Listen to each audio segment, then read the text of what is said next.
infrastructure is crumbling this evening as the Nintenbyte podcast continues its unprecedented rise. In cities across the globe, fans are rioting. The Pentagon has issued a statement describing the Nintenbyte podcast network as a pixel-based prophecy. Some say the rise was foretold, others say it's just a really good podcast. We're talking twisted nipples, milk, and a sock puppet who doesn't talk. It's dangerous to go alone. Watch this.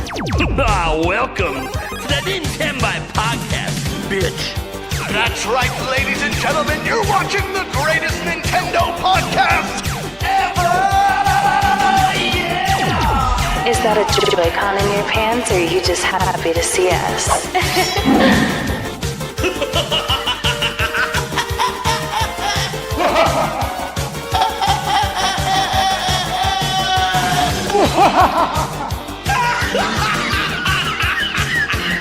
Shut up! Now feel the power. Everyone, do you feel that? Oh my god, I feel it! I feel it too, Game Bird. What is it? It's the power of our podcast. I feel it! This is rad, Nintenbyte. So rad. Power.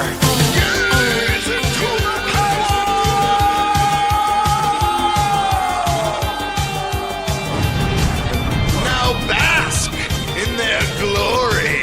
I'm Nintendo Prime. Oh baby.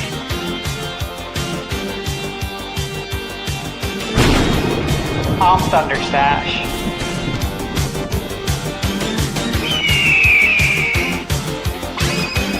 I'm Game Bird Classic.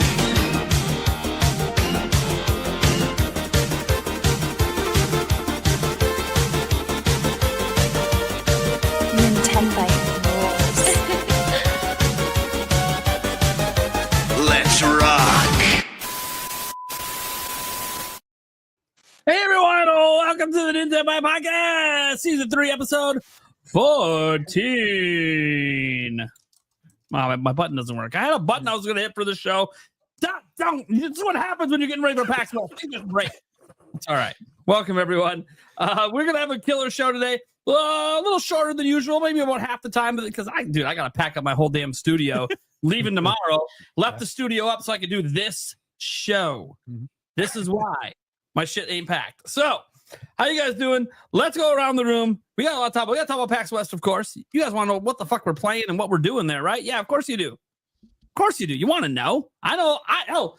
I sometimes look at the calendar and go, wait, what are we doing? Yeah. There's so much. It's like, what is it? And then things just get, we're doing like this thing on Saturday night now that that might be my favorite part of the trip, if I'm being honest. No, I love the game demos, but getting a chance to do something fun. You know what? The game demos are fun though too. I don't know. We'll see. But we also talk about some Nintendo Directs because we got rumors out the ass this week. So many rumors. So let's go around the room, introduce everyone. Let's start with our guests, of course, for the first time together on this show. We got Action Jack. Just the evil laugh. Yes, sir. You two on the same show, isn't it? Oh shit. Yes. Glad to be back for a second week. So definitely thank you for having me. I am not cool enough to go to PAX West, but I'm glad to be here before you guys take off. Hell yeah. The funny thing is, get used to these guests because they're here before we take off and they're here after we get back. Yep. They can see the before and the after. So we'll see how it goes. They might be running the show after. We're gonna be like, Yeah. I mean, Game Bird's gonna be missing next week, which is totally fun. Yeah. Life happens. Yeah. There's a potential stash might be missing a bonus podcast next month as well. Well, things happen. But here's the deal. But the podcast is okay, guys. Don't worry. Right. Yeah, we're going to need Action Jack and Stansford to really carry it next week because I still might be recovering from Saturday night. Because I'm probably not going to sleep much the rest of the trip. Right. So I'm going to be like, all right, you guys do a podcast sometimes. Here's the topic. We got Sandstorm McDowell here. Yo, what up? It's your boy. Mr. Sandman. There it is. I love he's got the PAX West one on the green screen back there. Hell yeah. He's ready. He's ready for the topics today. And then Eric Moore. Yeah. Did you just like crack your voice? Did you go back to puberty? Maybe. I don't know. I mean, I've heard of second puberty. I didn't think it was real. Oh. I hope your balls didn't drop an extra 3 inches. That's all I'm going to say. We got Gamer Classic in the house. The bird. Bird. He's just getting seductive How over we there. doing? He's doing good. Oh, dude, is that an old like Panasonic or camera thing? Yeah, a little Polaroid. Polaroid. man. Polaroid. Yeah. Very nice. There I'm you thinking go. about bringing a Polaroid and getting some Polaroids to the show. I've been debating That it. would be sweet. Oh, see, that'd be dope. Yeah, Nice. since we're doing a shorter show tonight, if Target's still open when we're done, because I'm on the West Coast, Oh, I'm yeah. gonna run over and maybe grab some Hell film yeah. tonight to pack. There you go. You mean I might get an extra Polaroid for my wall over here? I've got one. Do you Good really? old Eddie from Genki from PAX East. Yep. He took a Polaroid of us two and gave it to me. He signed it. So Yeah. Oh hell yeah! there we go. Then we got the stash man himself. Hey, what's up? What a busy week. This has Yeah, been what? insane. We're going to talk about the games that are coming out we want to play this week. I know. There's so much stuff going on. Yeah, just working up to the wire, literally. So, yeah, I'm excited to get to it. Hell yeah. And I'm Nintendo Prime. You guys should probably know by now. This is season 3 at this point. You should know me and Stash pretty well. We've been here for all the episodes. Gamebird's been here for all of season 3 at least. A little bit longer than that. So you should know him by now. Eric Moore's been here mostly from the beginning, but he vanishes once in a while. I haven't missed an episode yet, but it's going to happen. It's going to happen. Because now that Gamebird's finally missing one first time, Stash is missing one, that means I'm next. And I have been surgery at some point, so I probably literally will be the next person then. You can't unrun. You I can't can't- unrun your destiny forever. Nate. No, I can't. I'm gonna miss one eventually. What are you talking about? I can hook a webcam up in your hotel or your I hospital swear room. to Christ, if you put a camera in my hotel room, Your hospital room. Oh my gosh, dude, that's Yeah. so crazy. While you're on the operating table, like now let's go to Nintendo Prime for the next topic. It's live just reaction you to the with two surgery, in your mouth. and all of a sudden, you just see the doctor slip and go, "Oh shit!" Big gush of blood straight up, and you're just like, "Oh, cut the camera!" Oh god. Anyways, yeah, that's just new. We have only 2 topics tonight. We're talking about PAX, and we're talking about the Direct, and maybe some bonus rumors that kind of go adjacent to the Direct. Look, who wants to lead topics tonight? We only have 2, and we got 4 of us. So what are we doing? Who wants to do what? Any takers? Anyone like jumping out want to grab one of these by the balls? Mine didn't drop, so Well, that's why you're going through second puberty. I'll take PAX. Okay, All we're right. good right into that. Cool. That'll be our first topic. That'd be great. And then I could take Direct if you want, or I could do Dealer's Choice. I'm down for either Dealer's Choice. I know we might only be doing 2. We're only we're doing doing 2. the 2. Yeah. Yeah. And we're So I'll take intentionally Direct making then, I sure. guess. it's yeah. Then we go 5 hours on the damn Direct topic. So that Right. all right, cool. Fair enough. Well, you know what? Actually, let's reverse that. Let's go with the Direct topic first. I feel like it's more appropriate to end with the PAX stuff. So Gamebird, what are we talking about, man? All right, so we're gonna go over Direct and rumors galore. Right now, we have general Nintendo Direct rumors kind of swirling around, and what I love about this most is this is guys, we've been talking about this on the podcast for so many shows now. Despite all the people telling us we're nuts in the comments, we've all been on board with this. But according to Nash Weedle, a general Direct is happening the second week of September. He said on his podcast with Attack the Backlog, it will have release dates for Metroid Prime 4, Age of Imprisonment, Final Fantasy 7, and Elden Ring. He claims they will also announce a new Direct from like a Metroid Prime 4 exclusive Direct with a date for it.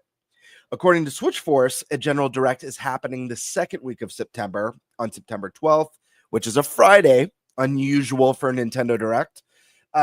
Video Games Chronicle has corroborated a little, as they note their own sources have told them that the General Direct is happening in mid-September. Rumors that may or may not be related to the Direct are Nate the Hate has a few out there. First, Kirby Planet Robot HD. More recently, he reaffirmed that Metal Gear Solid Delta is still planned for Switch 2. He also said Assassin's Creed Shadows. Sorry, long week, guys. Assassin's Creed Shadows is still coming. And he also reiterated that Red Dead Redemption 2 is coming to Switch 2 later this year. And he stated earlier this month that Starfield is on the way for Switch 2 in 2026. So, do we think this Direct is real? And when around do we think it's going to be? And then what are you guys' predictions for this show? What are your guys' expectations? Is this Direct going to be bigger than usual, given it's the first standalone Direct for a new generation that isn't following just the initial console announcement? We also have the Mario 40th anniversary stuff that a lot of us are expecting to either be there or be in some sort of separate event. According to Attack the Backlog and Nash Weedle, Nintendo will be having a 40th Mario anniversary Direct next month, independent of the big Nintendo September Direct. So, guys, let's go to your thoughts. Let's start with Action Jack. What are your thoughts on this? Do you believe? When do you think it is? Do you think we're getting the Mario stuff inside in a separate Direct? What kind of announcements are you expecting to see there? So I believe that we will get it that second week of September, kind of what Nash Weedle mentioned. I think we're getting a lot of announcements. If you remember from our last General Direct, there were a lot of third-party and first-party games announced with no dates. There was just a lot of 2025 and maybe like one or two 2026 here and there. So we're still looking at Final Fantasy. Like you said, we're still looking for Metal Gear that hasn't been announced. We saw Indiana Jones at Xbox's Gamescom. I know there's rumors of Starfield. So there's so much that can be coming that we either have heard rumors of or that we know are coming, but just don't have any dates. We're still talking about the Elden Ring situation to where that can still potentially be this year. So for me, I think this Direct is geared towards not only the release dates of games that we're already aware of, but then also kind of giving us announcements for future announcements. So whether we're talking about Metro Prime 4, I think that's going to have a Direct of its own. So that way we can actually see and get the full details of that game. Same thing with Hyrule Warriors. That's going to get its own thing. I feel like we're going to hear something like a little inkling of what's coming for the Mario movie next year. They're not going to show us anything, of course, but it'll just be more of a, hey, check this out at this time frame. So that way you can get more details and information before we kick off this 40th year anniversary for Mario. If I'm not mistaken, I believe Zelda falls into that category as well. So we have so much, and I think this is a good problem to have too much to announce, to have other than having nothing to announce at all.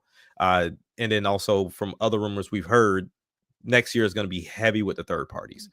So I think that's where we kind of get out of the realm of who has dev kits and who doesn't have dev kits, and you know what games are coming and what games are not coming. So I think we're going to get flooded with a bunch of information, but I think is going to be centered more or less around actual release dates, opposed to just announcing anything new per se.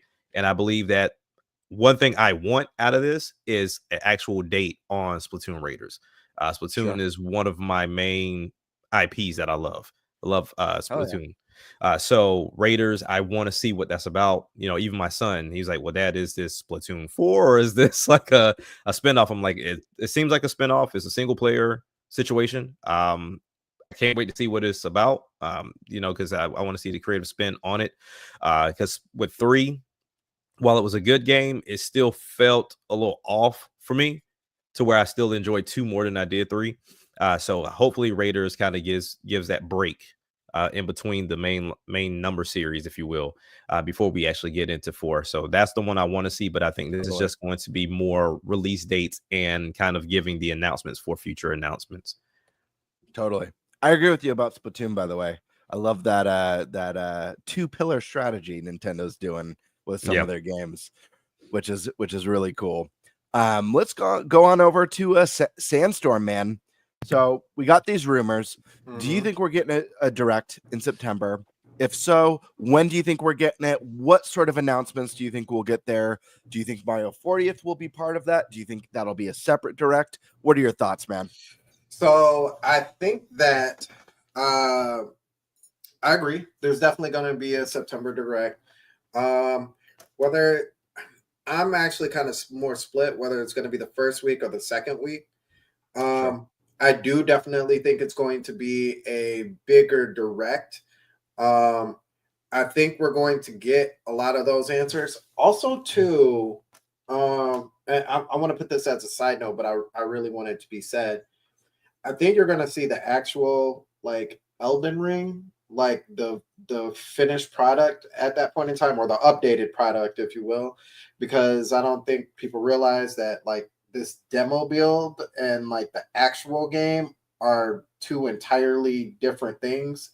They're not set up the same way. But I know people treat it as such. And one thing that I haven't seen yet is anyone asked them how old the demo build is. Right. Yeah. Which is like Stash was all over that stuff at the Switch 2 experience. Like, hey, how old are your demo builds and all that? So that's something that we're going to hopefully, because we're going to PAX, we're going to hopefully get some clarification from somebody there. Hey, you know roughly how old this is? It's like 2 months old, 3 months old. You know? Yeah. I think that's really important. I really don't think that's what they have going on right now to say. But yeah, I definitely think we're gonna get some release dates for Elden Ring, definitely for Final Fantasy VII. I think we'll also get release dates for a few of those indie titles that we've gotten that don't actually have release dates. They'll of course talk about Silksong one more time, whether it's in that first week or that second week. That's why I kind of lean towards the first week, is also because of Silksong, but that's neither here nor there. I think we will get a couple of titles that they'll show off that won't have release dates, but they'll have like a release year, if you would, which will probably be 2026. Something kind of along what Jack was saying. Because next year is going to be like the big third-party rollout. I think that you will get a couple of more third-party titles that'll show up before the end of the year. As much as we think it's tight now, I have the greatest feeling that right after that we're gonna be like, dang, my pocket, it was squinch tight, and they like managed to rinse it one more time to get that extra little dollar out. But I do think they will actually so in two pieces. I think you will get something Metroid related, and they will say more information about Metroid. Now, I'm not solidified on whether you get a date on that or not, because either A, you're going to get another Metroid, you're going to get a Metroid specific direct where it's going to give you the release date, but you can also get one right here, and then they'll just talk about it more like how they usually do. Also, with Mario, I think I actually think that's going to come in the form of they will give you the smallest little inkling of what the next game looks like, and I'm talking small, like you remember when we saw Odyssey, and then we saw the car come up, and we're like, "What is this? Like, what is this? What is this?" And then like he jumps out, and it's Mario. Oh, it's Mario. We ain't getting that. Like instead, you will get something super small, and you'll be like, "This has got to be the new Mario," and then you see Mario in some sort of aspect, like "Hello" or something like that, and you're like, "Oh, it's here!" But that's all you're getting. And then they say, Mario saying hello. Yeah, they say more information about Mario. His celebration is coming up. More information about Mario. And a direct coming soon or whatever, and then that's when we actually get more information about both the game and his 40th anniversary. But you ain't get. I'm like wholly confident they're not showing you a whole lot of Mario, except for enough to make you go, and that's it. That's monstrous. That's monstrous. I'm Hey, sorry. hey, Nintendo is diabolical. Yeah. They certainly can be.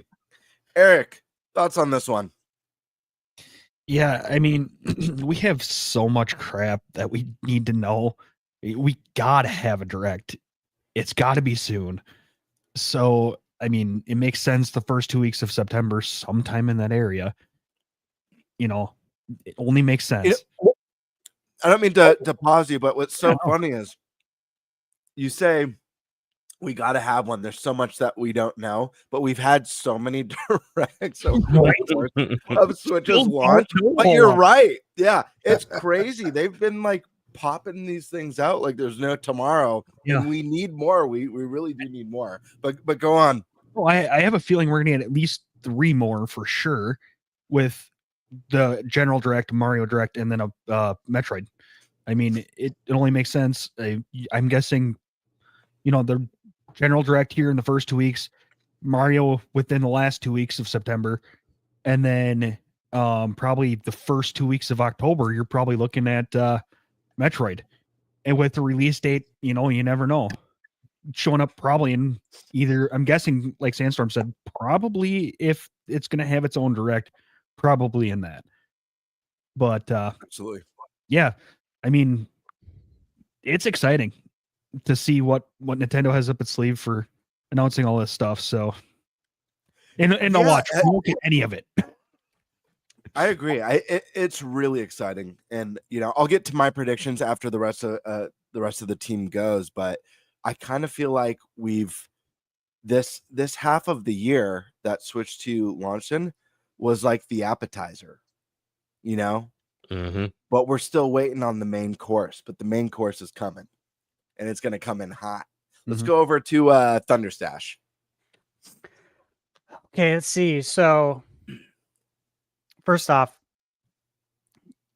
we've been predicting all of this for a long time. No. We already said all of this. All of it. So, and we've been really clear about it that we expect at least 3 directs, right? We got the Indie World, which again, some people classify that as a direct, some don't. I personally do. I think anytime Nintendo directly speaks to us and directly shows games to us is a direct. That's the whole meaning of it, right? It's in the word. So we can count that or we can't. I don't care, because we're still going to get them, right? We're going to get the General. We're going to get the Mario. We're going to get the Metroid. That's 3 right there. Mm-hmm. Count Indie World if you want. Make it 4. I don't care. Point is that all of this needs to happen. And this is what we've talked about for a very long time. Yep. Mario's 40th. Got to celebrate it, man. Big deal. It's celebrated every 5 years. Always in September. These are things that we know. Okay. The General Direct, yes, it needs to happen because we need dates on all these games. We also need to see what everyone else is bringing. And we know Microsoft's bringing more than Indiana Jones. Mm-hmm. So there's other games, right, that I expect. Of course, I have my handy dandy Excel file here with the possible Switch 2 games list. I was just kind of looking through it, like, okay, there's a lot here still. There's all the Assassin's Creeds. We already know one of the Shadows. We already know Shadows was Peggy rated. Mm-hmm. So I would expect that at the big General Direct, right? I look at Diablo. That's one I look real closely at with those mouse Joy-Con controls. Such a great candidate. Yep. Doom: The Dark Ages. Again, we've talked about Doom. I think since, I don't know, maybe around this time last year. Maybe longer than that.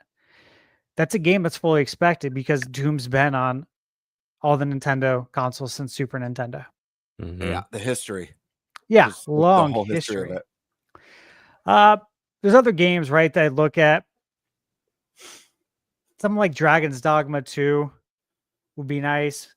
But I kind of view Dragon's Dogma the same way I view Monster Hunter Wilds. They both use that same engine with Capcom, and both games struggle to maintain a solid 30 FPS on PS5. So it's like, okay, is that realistic? Right. Maybe we wait on that for a little bit. Let's see some other third-party games come out, some other ports, see how they do. Again, last week we discussed Fallout. That's a game I've been talking about for a very long time. And it appears, we're getting a Fallout soon, be it Fallout 4, Fallout 3, or New Vegas. Either way, this makes a ton of sense, right? To get a Fallout game onto a handheld. And with season 2 coming out, it just makes way too much sense. So they got to get that, I think, on Switch 2 immediately if they want to capitalize. Not only on the season 2 of the show, but it's the launch year of a new console, of a console that the successor, this might be the most successful console of all time. I think we have to see what happens. Obviously, it just had a price increase. So I still think it can happen at some point when things settle. But this is the first holiday season. So, man, you could really capitalize big time on sales if you can get Fallout on Switch 2. Obviously, Final Fantasy VII Remake, I expect that release date fully. Elden Ring, I think I would expect a release date as well because, again, 2025 is the date that was flashed on the April Switch 2 Direct. And Sandstorm, as you said, I said it on Twitter. Nate, you've said it on your videos. The game that everyone's playing at Gamescom. Again, I don't know about you guys, right? But we've all been following video games for a very, very long time. Decades.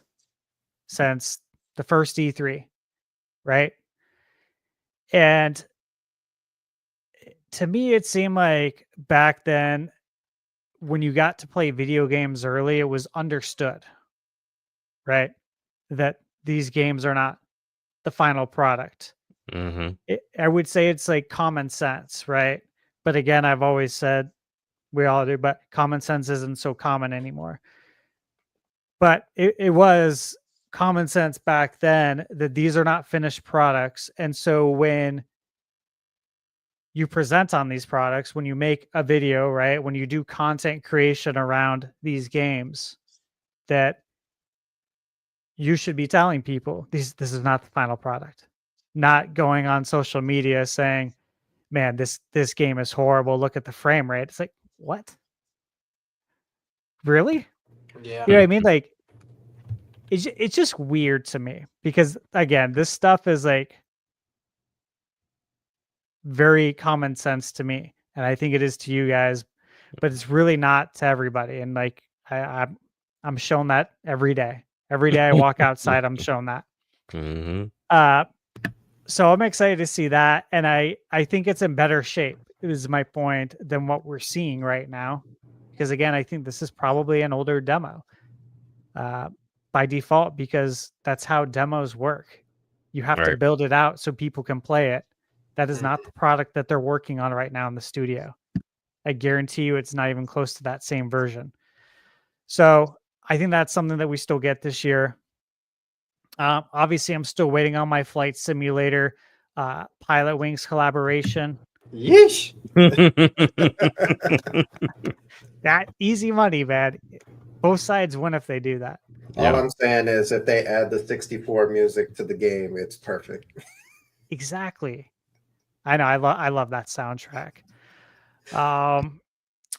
You know, there was rumors a while back. I'm sure you guys remember of Gotham Knights Mhm. coming to Switch 2. Yep. But then, I also look at the Lego Batman game coming out, and learning that the combat is essentially the same from the Arkham games in the Lego Mhm. game. Yeah. So do you really want to do that? Do you want to get two Batman games out so close to each other? So maybe they pass on that, or maybe it comes a little bit later as a definitive edition down the line. Hades 2, right, guys? Fully expect that. Mhm. Halo Master Chief, we'll see what happens with that. I do think that makes a ton of sense and makes a huge splash. A couple others though, Metal Gear. We'll see, right? It's expected. It's rumored. I've talked about it for a long time. Also, we've seen the performance so far on PS5, on PS5 Pro. Mhm. I don't know what's going on, but this is actually reminiscent of Elden Ring releasing, and the PS4 version of Elden Ring, the actual PS4 disc, running better on the what was it? PlayStation 5 than the PlayStation 5 version. Makes zero sense, right? All right. But again, that's what happened. And obviously it's in much better shape now. So we'll see what happens with Metal Gear. Metaphor,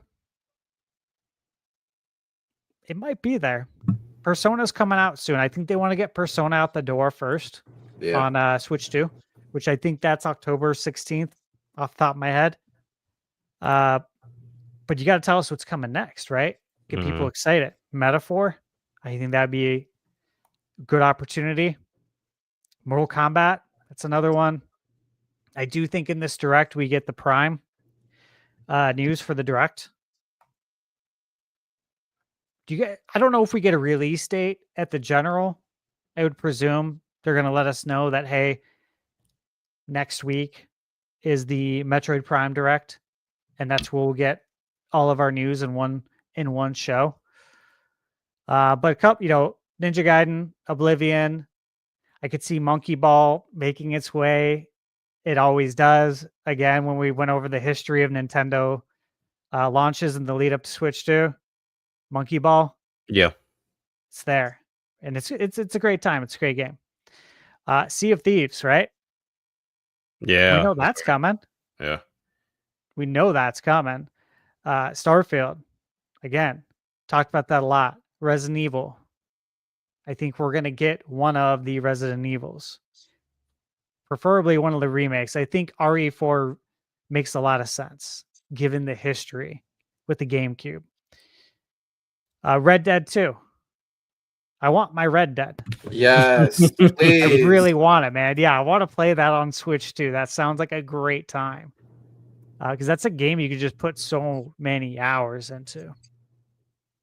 So those are some of them, right? There's other games. I'm not going to name them all, even though it sounds like I probably did. I didn't. There's plenty more. So that's part of that. Okay, according to Switch Force, General Direct happening the second week, September 12th. Again, I messaged Nate today. Like, hey man, I got a bachelor party that's been planned. It's Friday the 12th through Sunday. And I'm on a group text with the other guys, everyone else that's going. And there's been discussion about how early we're going to leave, right? And so I said, well, guys, you guys know I'm up every day between 4 and 5. So I'm down for whatever. I can get up at any time. It doesn't matter. Just let me know. No one else has replied as far as what is early to them. Because I don't know about you guys, but everyone defines early differently. Everyone defines a rush differently. Like when I worked in mortgage, if I ask someone for a rush in Hawaii, that means they'll get it to me in 2 weeks because they're on Hawaii time. If I ask someone for a rush in Arizona or California, they'll get it to me within 30 minutes to an hour. You know what I mean? Like Right. it's defined differently all the time. So We'll see about that. But I'm taking it seriously the 12th. Okay. It seems like a lot of people out in social media are just learning maybe who Switch Force is for the first time. Mhm.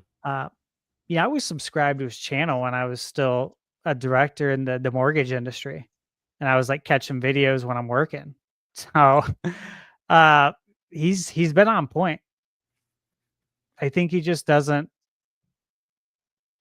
make it known that he has inside information. Like he doesn't probably want to be known that way, even though it seems like he's leaning into that right now. But a Friday direct sounds like fun, especially if it's a big direct, a big general direct, the one we've been waiting for. That sounds like a good time to have it on Friday, Right. personally. So I buy into that. I saw VGC corroborate it. The general direct is happening mid-September. That's awesome. I do value VGC. So the people who are talking, I value. But again, we've already said all of this for a very long time before anybody else was saying this stuff. So take that as you will. Now, Nate, what he said, Kirby Robobot HD. What, look, that's coming at some point. I feel like we got a lot of Kirby on the platter right now. Yeah. For sure. Maybe we hang on for a second, right? Yeah. But again, he reaffirmed Metal Gear, Assassin's Creed Shadows, Red Dead. These are all things that are coming. Okay, jumping in real quick to the Mario 40th once again. Yeah, I fully expect it here in September. Look, the movie's coming out in April. Okay. I think if Switch 2 would have been out earlier in the year, like say we go into this calendar year and Switch 2 is already out, I think they would have maybe started this a tad earlier. Even though they do it in September always, I still think we would have got a couple more things leading up into this, which leads into Zelda, which is why with Zelda, I think that starting at the beginning of 2026 makes a lot of sense. Again, the Hyrule Warriors has that 2026 or not 26, but winter release date without a year. Mm-hmm. So yeah, if you want to kick off the year with that, I think that sounds great. Makes me think again that we got something else coming. If it doesn't come out this year, something secret. So I'm very excited to see what that could possibly be. I have a feeling it's going to be something we've all probably discussed here on the podcast. But as far as Zelda and, the 40th, again, we've talked about this a lot. I think what will happen is that Mario's 40th will carry all the way into the movie and then some. Mhm. Zelda will start at the beginning of the year and it'll be, at a slower pace. And then once the Mario movie's out and it starts probably breaking records, then we'll start to put more of an emphasis on Zelda. Again, we've talked about the Ocarina of Time remake first. Even when I was a guest on the Nintendo Prime podcast, I brought up the remake. And I doubled down. I did. I was like, I really believe this is happening. And I said, I have. You guys asked too if I had any reason or sources. I said, no, it's intuition. I know this is happening. I just do. Like you get old enough, you've lived long enough, when things are going to happen. Right? We're all old enough to know that. And so that's something I'm very much 100% looking forward to because obviously that's my favorite game and I'm very excited for that. Yeah, again, Nashville will attack the backlog. They mentioned all of this, which is great. I appreciate everything Attack the Backlog does for the gaming community at Nashville. I appreciate those guys. I do have faith in both of them. I don't think they bullshit. I really don't. I don't think they're into that. ATB is a good dude. Yeah. So I've never thought that about vouch either for of them. I really haven't. I think they're good dudes. They love video games and they're excited to talk about them like we are. And they have connections and they're legit. And when and if they're ever wrong on things, it's because situations, things are always fluid. It's always moving. Nothing's ever set in stone. We all know this. Mhm. Things change behind the scenes. So it doesn't mean they have a bad source. It means things just change behind the scenes quite literally. And that it is coming still at a later date. So I think that's where I'm at with all of it. I'm ready for it. My body's ready. My mind's ready. I'm hoping I can make this September 12th direct again. I'm hoping everyone else's definition of early is like 9 or 10 a.m., which Mhm. I wouldn't be surprised if it is, because that's kind of typical, Yeah. right? So hoping to be there. If not, if for some reason it's at night, I told you guys I might have to call in during the live stream at the That's- bachelor party. I'm Wow. down. Everyone else games too, who's there, so they probably be down too. You know what's funny is I've been questioning whether or not I should preemptively try and get like half day coverage or something for the 12th. But I was also thinking, since I'm missing a next week's podcast, if I should call in, you know, because my dinner's at I've got to go out of town. It's for a birthday dinner that was planned without me. So like, it was one of those things with you're free the 3rd, right? I'm like, oh, I got the podcast. Like, oh crap, well, we have a reservation and everyone's going, and that's the only day that works for everyone. So, but I probably have like 30 minutes. I'll probably call in and just say hi. I'm If gonna you guys say aren't on- too busy and don't mind. I'm I'll gonna say ask on what the topic record, is. whoever did you like that is horrible. That is that is not Thanks a lot, Grandma. Oh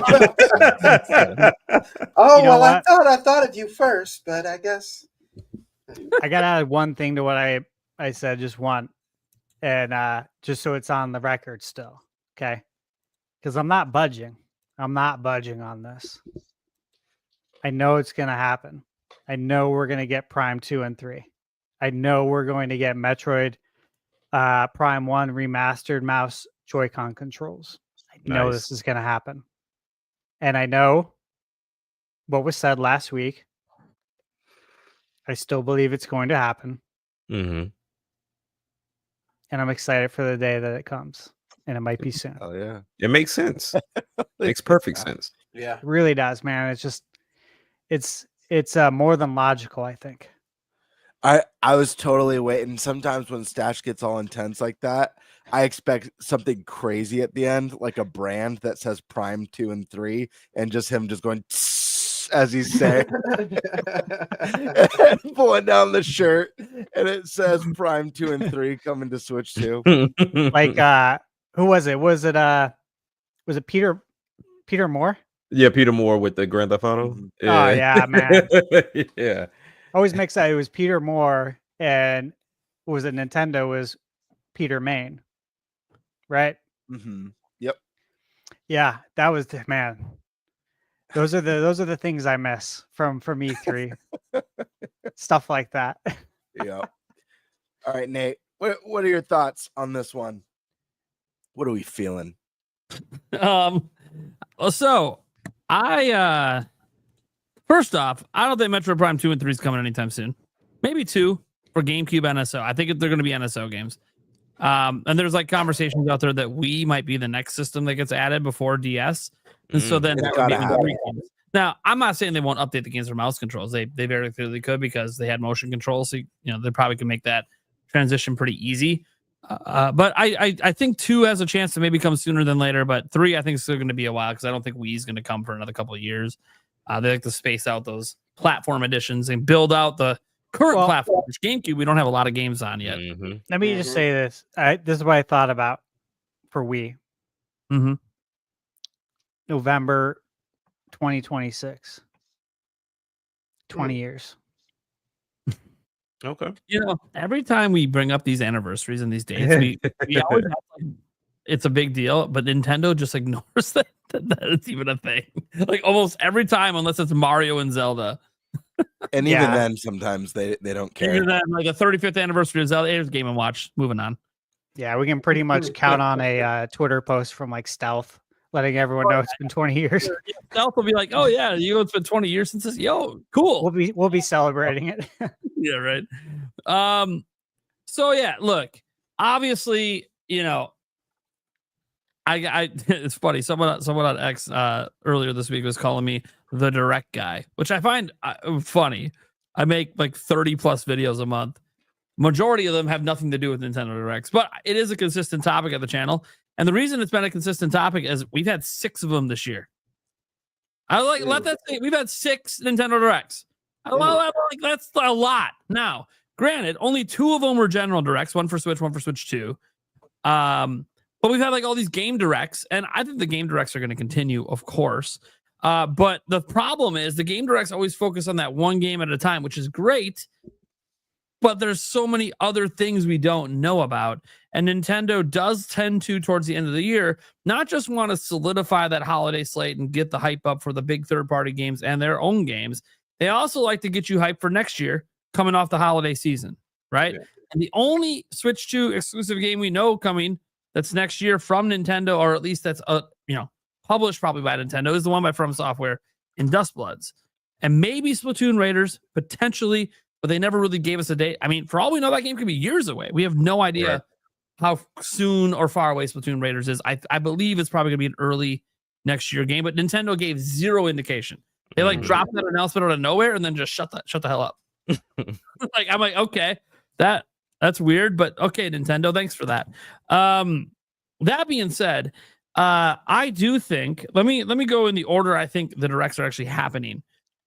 I think there's a better than 50% chance we're getting the 40th Mario anniversary direct first, and it's happening next week. Okay. Now, the 35th one was the first week of September. They don't always do it like on the actual day or around the like. People are all like, oh, this if the direct's on the 12th and Switch versus Right, that's clearly got to be a 40th Mario Direct.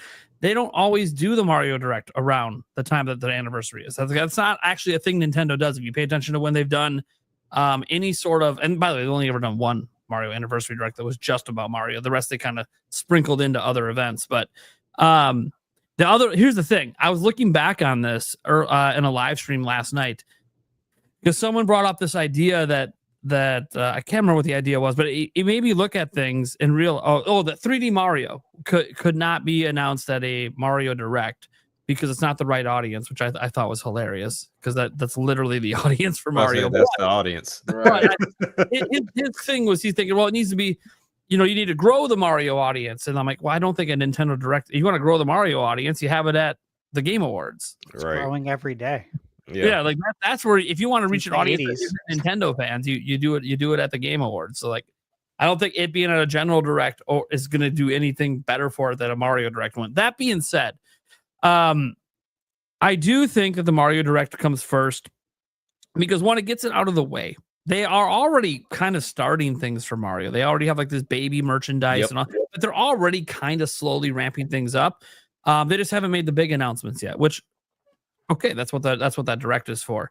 And I think it's going to be a pretty chunky direct. I think we might actually see the first trailer for the Mario movie. Like I think that's legitimately a thing that could happen in that direct. I don't know if it's going to be a long trailer. It could be. I have no idea. It could just be a short teaser trailer. Either way, I could see that being a thing. I don't think they're going to do some sort of like cast reveal for the second movie. Like some people think. I'm like, they already had one movie. They don't need to do there's going to be new characters, but they're not going to do a whole cast reveal thing again because the main characters, Mario, Donkey Kong, we already know who they are. Mm-hmm. So even though there could be some new main characters, I think those will just be announcements that come in addition to trailers. So I do think that could happen. Obviously, some new Mario Lego sets could get announced. Some new Mario Anniversary Amiibo could get announced. And yeah, some theme park stuff or like, I don't know if it's not gonna be like a new section of the theme park, but I think some celebrations at the theme park, like parades or some other stuff they might do. And possibly a concert series. They haven't really done that for Mario, but they could decide to do a concert series. It's usually more of a Zelda thing from them. They usually do Zelda concert series, which again could happen next year, 40th anniversary. Something that Nash Weedle did say. The one thing that about Nash Weedle is interesting that like he didn't say anything about what is happening for the 40th anniversary, but he basically said there was a bunch of events and it begins in January next year, which I thought was interesting. That it's actually going to be calendar year long. I thought for sure it'd be like mid-year and then you end with the Zelda movie. Mm-hmm. He's saying it's there. They're starting in January. So I'm like, well, that makes me hyped. I'm a Zelda guy. So you're gonna start telling me there's Zelda stuff happening beginning in January, even if it's just announcements. I'm game for that. I'm so game for that. But that's too far in the future, and he didn't really have any specific details other than there's going to be a bunch of Zelda events all throughout the year next year, beginning in January. But getting back to the Mario one, I'm of mind that there's only 2 announcements that I'm looking forward to potentially in this direct. Obviously, with the Galaxy 2 remaster, that's been rumored for a little while. Just makes a ton of sense, especially because the Switch 1 audience is still their biggest audience. They're going to want to drop something big for them for the Mario anniversary. I think that's the big thing. And what sucks is I think Nintendo is going to do that stupid FOMO thing again and have it be a temporary release. I hate it. But they did it with 3D All-Stars. I got a feeling they'll do it with us. Even if they re-release 3D All-Stars and put the game, it's going to end up being temporary. I just know it. It's just, it sucks. I hope I'm wrong on that, by the way. I want to be wrong on that. Just like I think they might do Mario 40 instead of Mario 35. But again, it's temporary. But then I will say, if they do a Mario 40, what is kind of cool about it, and this is the one excuse I'll give for like the Mario 40, is now I'm going to expect a Mario 45, a Mario 50. This starts to become like a thing you just look forward to every 5 years as like a special event. That I can get behind. A special event, free-to-play game that gets a small update every time with new stuff. That I like. But I don't like this whole we release a remaster that everyone wants, and then we create this FOMO like you got to buy it now, and then we get rid of it and yank it. And I realized 3D All-Stars was available for much longer than what they said it was available for. But I think what it was they stopped printing copies when they said that. But what they did is they printed like millions of them and just shoved them out there. So that's why they just stayed on store shelves for so long. Because they did take it off the eShop when they said they was. I just think they just pre-made a bunch of them to keep it available for longer. Right. But so I do think that's an announcement that could come because they need something for Switch 1. And you might go, well, what about Switch 2? What are they going to do for the anniversary on Switch 2? I don't know. There could be some themes, some icons, all that stuff. That'll be for all Switches. Maybe they theme the eShop again like they did last time. That was kind of cool. And now that the eShop actually runs smooth, at least on Switch 2, I can get behind them actually theming it, not slowing it down more. Because while that theming was really cool on Switch 1, it just made the eShop run slower. So I'm actually looking forward to it this time because the eShop might still be an enjoyable experience. But I do think they're going to tease the 3D Mario. And you might go, well, that's going to overshadow a general direct the next week. Is it? No, not really. They might not even put a year on that thing. I do think they're going to show like a minute of it. I think it's going to be a really slow first like 15, 20 seconds. And then they're actually going to show you some really cool, and our minds are going to be blown. We're like, holy shit, what is going on? It's going to be more than when they teased Mario Odyssey at the reveal of Switch. But it's not going to be so much that we're like, oh yeah, this thing's coming out like early next year to end the anniversary, coming around the movie. And it might be coming out around the movie. But Nintendo's they just want to let you know it's coming, and they want to show you what we've been cooking. Like, it's been a long time. Like, oh, DK, incredible. Game of the year contender. Don't worry, Mario's back to claim his crown. What's been happening with Bot? We've seen what's been happening with DK. We made DK. Yeah. We've been cooking this Mario game for years. We can't wait to like blow our minds. I think it's going to be one of the first games that upon reveal will actually blow people's minds that are Switch 2 like excited for, even people that are on the fence on Switch 2. I think it's because when they revealed like Mario Kart World and Donkey Kong Bonanza, at the reveal, they weren't really blowing our minds with what they were showing. Now the DK Bonanza Direct, that was incredible. Yeah. But that's not how they showed it. They showed it as like, oh, it's this destructible thing. That looks cool, but it looks really repetitive. And then you have people play the demos, and Stash loved it. But a lot of people that played it were like, yeah, it was fun, but I was just doing the same thing over and over and over again. Like, that's the whole game. No, of course it's not the whole. This is Nintendo. Of course that wasn't the whole game. But that's all we knew about it. That's all Nintendo. That the Treehouse did extended segment. Like, that's all they showed was like, oh, you're just breaking things all the time. And that's it. And no, it's a lot more in depth than that. To the point that it's probably going to be nominated for Game of the Year. So I think that they want to remind everyone who's the king. We got the Mario movie coming next year and a 3D Mario, and we want to like give that wow moment, the jaw dropper. that might even lead to sales like spiking in September, even though the game's not coming out for a while. You know how people go like, hey, we know this early gen. This is clearly going to come out on this system. So I that's what I think is going to happen. They might have some other announcement, merch announcement, other stuff. But I think those are like the only real game announcements we're going to hear. Then you get to the big general direct. Look, we've obviously been talking about this for months. We thought maybe one could happen in June. Then we thought maybe that July one would be the general. It turned out it was a partner showcase. This month, we didn't really have a lot of conversation about one happening this month. Just the indie world at the beginning of the month. But that's because Zach from Switchforce, credit to him, kind of set the table that, hey, don't like expect the direct right now. And September was around the corner. We always kind of expect directs in September. But the reason I think this general direct is going to be so massive is it is the first Nintendo Direct, the first general one of the Switch 2 era. Right. We have not had a general direct since Switch 2 launched. And I know that seems crazy to think about, but that was in June. We're entering September. And we haven't had one yet. Normally we would have had one in June, but we didn't. So I think that that's exciting because I think there's just a lot of things they've been holding back. A lot of big third-party games that have been held back. A lot of, like I think the reason that like Indiana Jones even got revealed at, as a game like by Nintendo was, hey, because we've heard like Nintendo's been holding back reveals and stuff. Well, maybe they gave Microsoft the okay to reveal Indiana Jones: The Great Circle at opening night live because there's just so much to show in this direct. Like they kind of felt like, hey, why don't you show this somewhere else because you might get overshadowed. Like what if Starfield's getting revealed? Like maybe they think that's going to overshadow, for Microsoft, or maybe Halo Master Chief. Like there might be other Microsoft announcements they feel might overshadow Indiana. So like, hey, why don't you just take this game and announce it at a different event? And there's going to be a bunch of stuff. Like obviously, I think for the most part, everything that Nate the Hate put out there, I think is realistic. And should mostly be expected. Now, Metal Gear Solid Delta is the one that I think people are going to be kind of, really? It doesn't even run well on PlayStation 5 Pro. Yeah. I know. We know. We're aware. For some reason, it runs worse on that than your $750 console. Runs it worse than your $550 console or your $500 all digital one. But obviously that doesn't make sense because it's a more powerful system. That clearly just means there was zero optimization and they just slapped, it's probably, they didn't even work on it at all. So that goes to show you that just because it's the same hardware archetype, it's not the same specs. And so you can't just throw things at it and expect it to just be better. Right. It's just not how this stuff works. And that's what was the thing about backwards compatibility with Switch 2. Switch, it wasn't magic. They had to put a compatibility layer, and that's what allowed the games to all run better on Switch 2 was because of the work done on that compatibility layer that's still being done. There's still new games that are just magically starting to work every time Nintendo does a system update.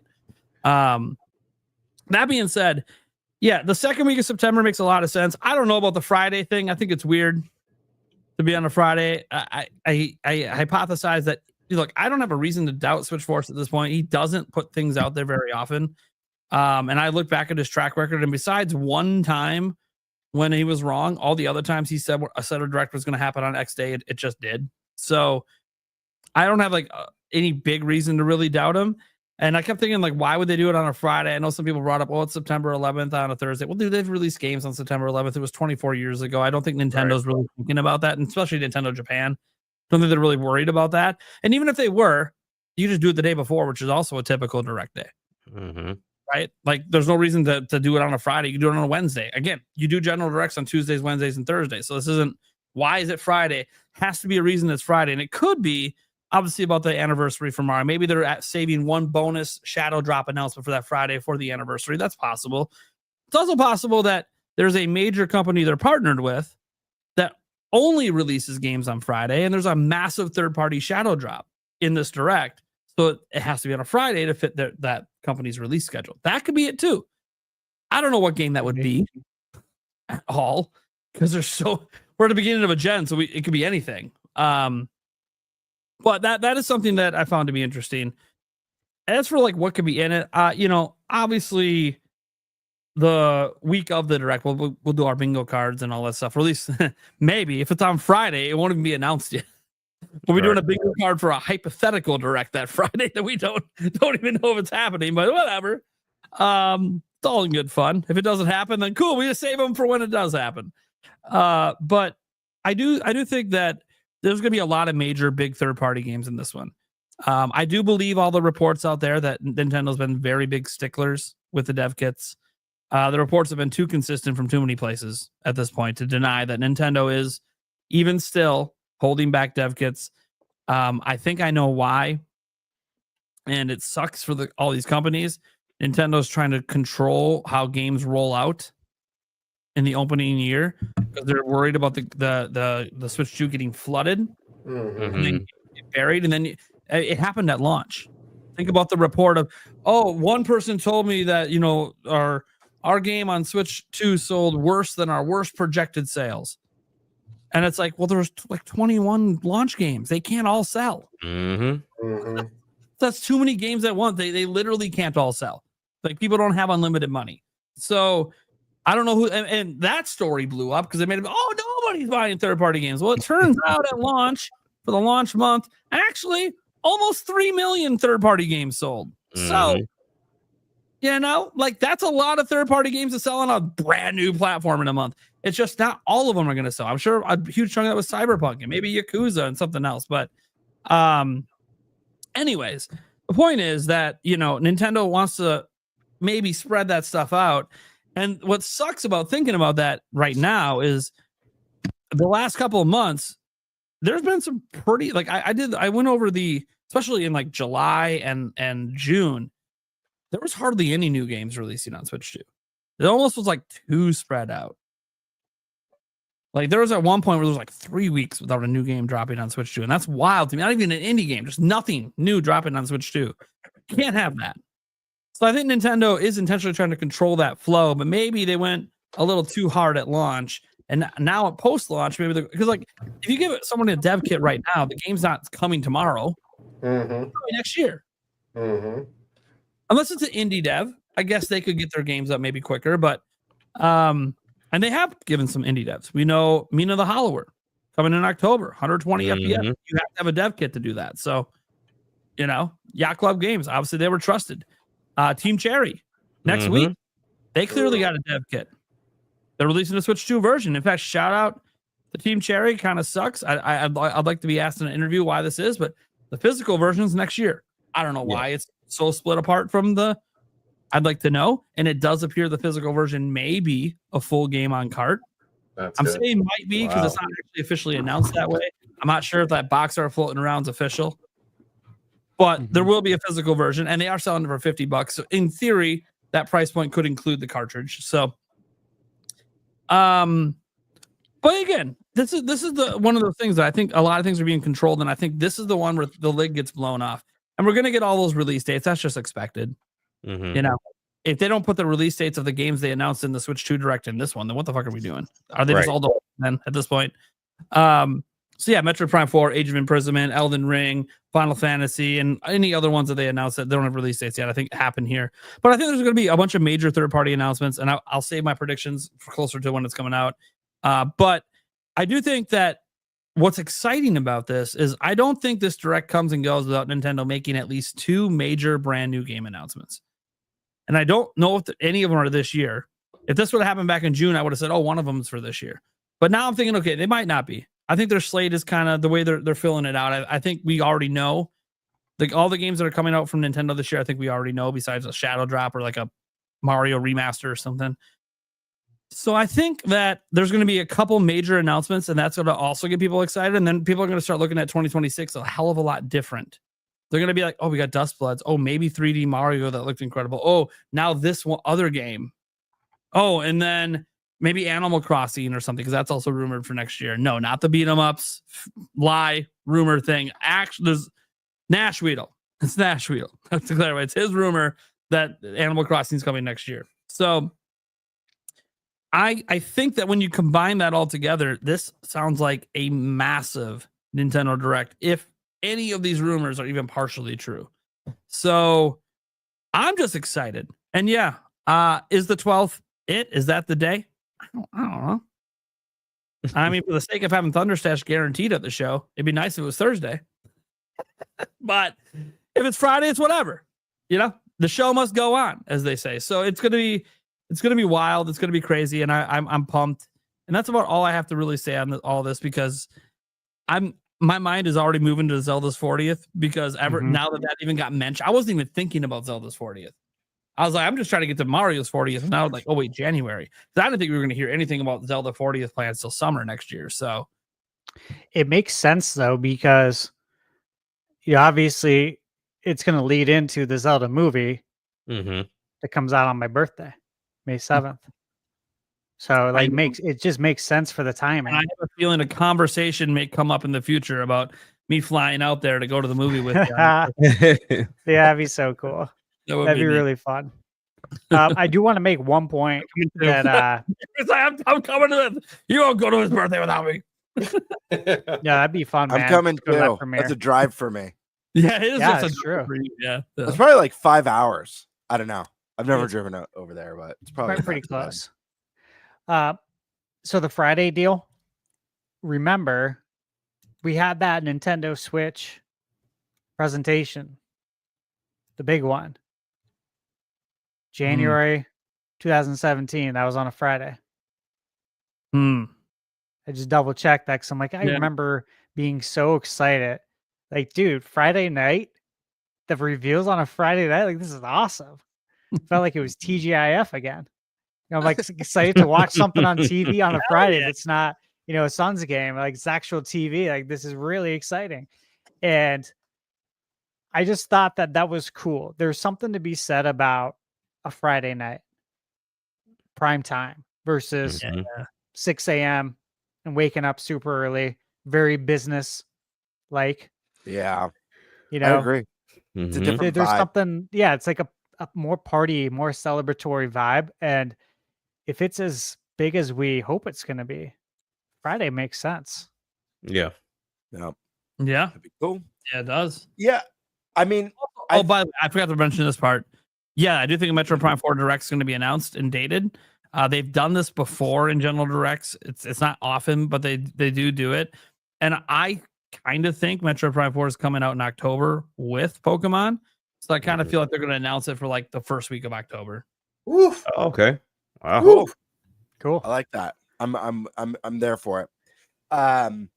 Yeah, I mean, I echo a lot of what you guys said. Listen, I'll be honest. I think this is going to be the direct, easily the direct of the year, without a doubt. 100% believe it's going to be the direct of the year. Kind of like how I touched on before when Eric was giving his thoughts. I feel like this year so far, everything we've gotten has been kind of the appetizer.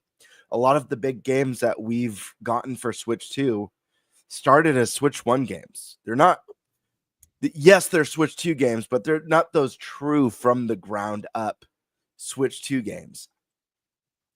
This September is a really crucial time. I think there's a good reason why September Directs usually kick so much ass. One, it helps move units during the holiday, but it also sells holiday units, not just for people who want to play the big holiday title, but for people who are excited for what's coming next year. They want to get the deals, whatever those deals may be. I don't think any of us think Switch 2 is going to be discounted this holiday, but you never know. There might be some cool bundles. We know that the Pokemon bundle's coming out. So what's interesting about this one is, Stash touched on a bunch of great third-party games that we've talked about a bunch on the podcast. But I think what's more interesting is the potential for the big third-party games that we don't know about yet, and ones that are still being worked on. I'm thinking like Capcom, Onimusha, the next Resident Evil game. Capcom's a company that's done fantastic in supporting Nintendo through every piece of hardware throughout history. Capcom's always been there. Are those games coming? Could we potentially see those in September? That's going to be a lot more exciting. As cool as it would be to get, Metal Gear Solid Delta, which Metal Gear Solid 3 is my favorite MGS game of all time. So obviously I would love to see that on Switch too. But I'm just saying these are like new experiences that aren't even out yet. So is there potential for a few of those to be there? The other one is like on the Nintendo side. Yeah, I expect Splatoon to be there. I expect Hyrule Warriors to be there. But this is the time now where we are going to see something, at least one game that we haven't seen for a while. I think Xenoblade is a very strong contender. I'm not going to go too deep into Nintendo predictions because, again, we might do bingo for the direct. But what about something like a Star Fox? You know, this is a series that missed the Switch. This is now entered the dormant territory. I guarantee you, we will see one dormant series that's going to have everyone like, oh shit. So I think Star Fox is a good contender for that. And then I would not be surprised to see something Zelda related drop here. And I'm not 100% sure. Okay, so I'm kind of hopping around. The one thing that I'm on the fence on is the Mario anniversary. I think there's a strong likelihood we get a 40th anniversary direct, but I think it's also possible that they skip the direct and they utilize the Nintendo Today app and drop like a 15-minute trailer. I'm on the fence. I'm like 60-40 on that right now. Just because while we did have that one big Mario anniversary direct, it was at a time where we had no regular directs. You know, we had the shutdowns and all this chaos going on. It was just a very unique year for the industry. Maybe that was a really beneficial direct for them, and they want to emulate it again this year and every 5-year mark. Or maybe they're like, those were a certain set of circumstances, but we're just going to drop a 15-minute trailer that's got, you know, new Mario merch, new stuff coming to the theme park. It's got a trailer for the movie. It's got that Stash's Mario Wonder Switch 2 edition with added content. It's got that, you know, Mario Galaxy 2 remaster. If we don't get a direct, I don't think we're getting a mainline Mario tease, but I think there's a strong chance that, like, you know, going all crazy tinfoil hat, I think there's a strong chance that we see a big Zelda announcement and a big Mario announcement in this next mainline direct. Not just that, a dormant series, not just that, something else big like a Xenoblade. This could be, and I hate to get all fanboy, but you know, this is a really crucial presentation. If this one doesn't end up being a home run, people have already had up and down emotions about Switch 2 this year. This is the time to shine. As far as Metroid Prime, guys, come on. We've heard it for like weeks, for months now on the podcast. I'm 100% convinced we're getting a Prime dedicated direct. This is a game that needs it. I said Kirby would greatly benefit of it, and Kirby needs it to understand what differentiates this game from Mario Kart World. That was really important. The direct did just that. Prime's the same thing. This is a niche, like it or not. This is a niche series. This isn't a blockbuster hit for Nintendo. I'd love for it to be, and I know Nintendo would too. It's a critical smash hit, but we need to get people excited. We need to get old fans excited. We're like, is this just Prime 3 again, Prime 2 again? Or is there something like, is the scope different? Is there something that sets this apart? We need a direct for that. I hope they don't do the Nintendo Today route. I really believe that this game deserves the direct. And I have to imagine, given the development time of this game, that Nintendo's like, yeah, we need to have a very big push for this thing. We've been working on it for 8 years. We gotta surprise people. We gotta go over why people should be excited for it. And dude, hell, I know we're already getting a Pokemon bundle for October. Does that bundle come out in October when the game launches, or does that come out in November later? I'm not sure. It's a good question. Let's see. Because if the bundle comes out when it launches, I'm going to predict, and I know this is a wild one, but screw it. I'm going to say we get a Metroid bundle for the holiday time, in time for at least December. It's the same day as the game release. Same day as the game. Perfect. That's October. Okay. Awesome. End of October. I'm going to predict we get a Prime bundle. And that way people can get Prime for $50. And that's going to sell the game to people who wouldn't go out to the store and buy Metroid Prime because they're getting a $50 title with it. So I'm going to want to fence and say that. I know that's a risky prediction considering we're getting a Pokemon one, but Makes Now, are we sense. looking at possible 2 bundles? Because I mean, this is still a Switch 1 game.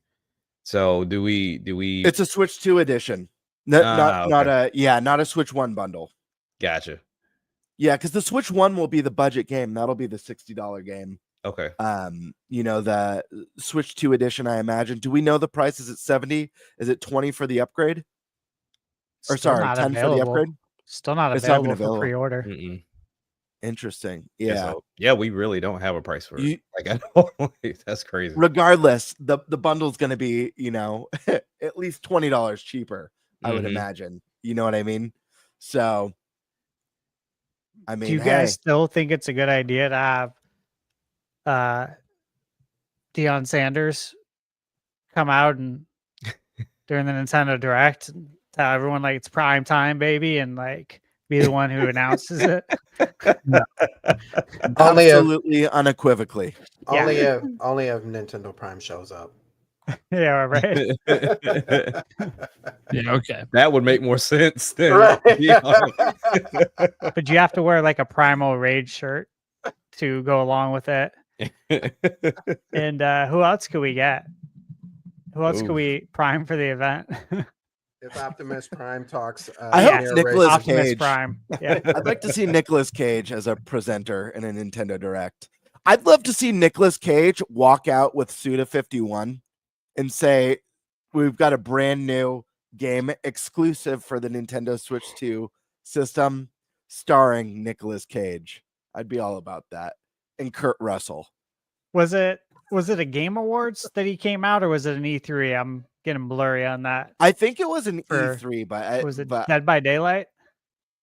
yes, it was Dead by Daylight. Dude, Yeah, when Nick Cage came out, I'm like, oh my god, dude. this is great. Oh my gosh. The It's just Cage. Nick Cage, man. You know, guy's classic. I love that guy. He's Yeah. one of my spirit animals for sure. Yeah, big fan. Yeah. One of my favorite movies with him was one of the last ones he was in where he just played himself. It's great. It's great. Oh, Oh, shit, love Michaela and I really like that movie.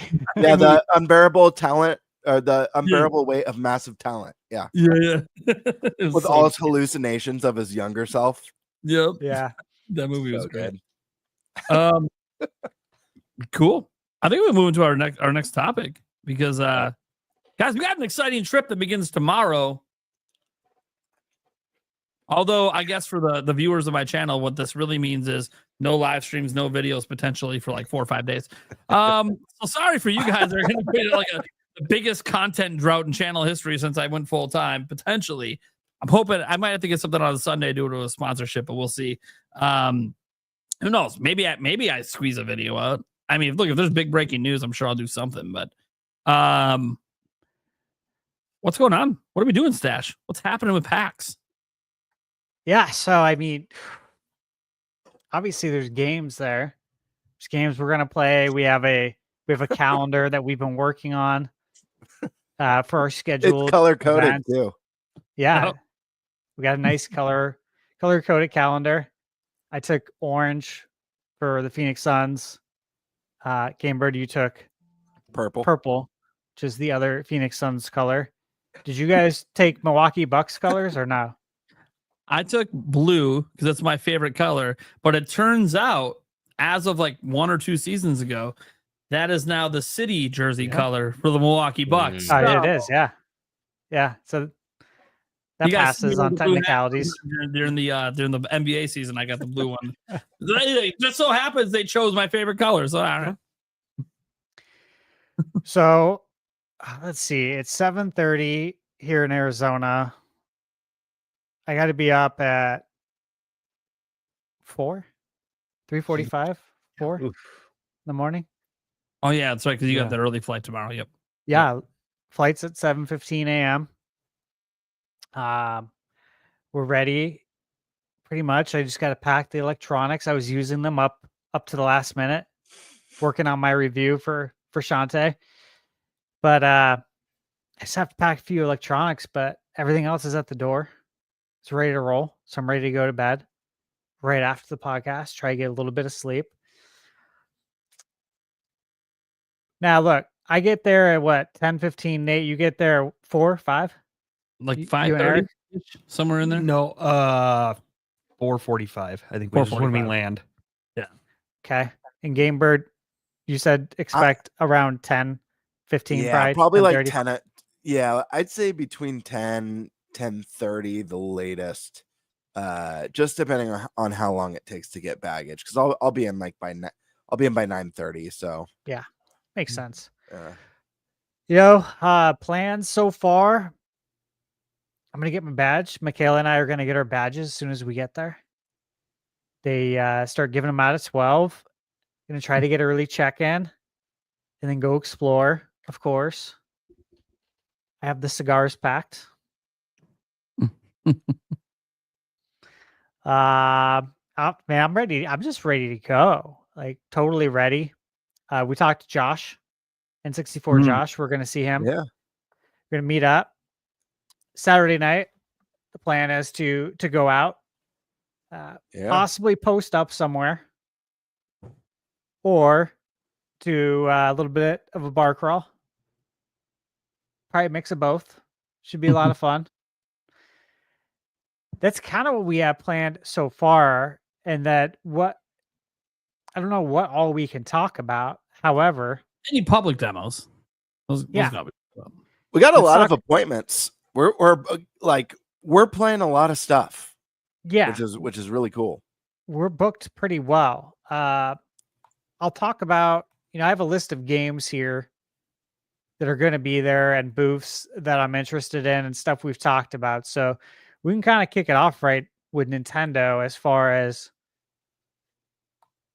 there's the public demos and the games that they've announced, Kirby Air Riders. Sure. I'm really interested in playing this. I want to see it do well. Anytime a new game comes out, right? It could be Nintendo, it could be Sony. When Astrobot came out, want to see it do well, right? But you just never know how well it's going to be supported.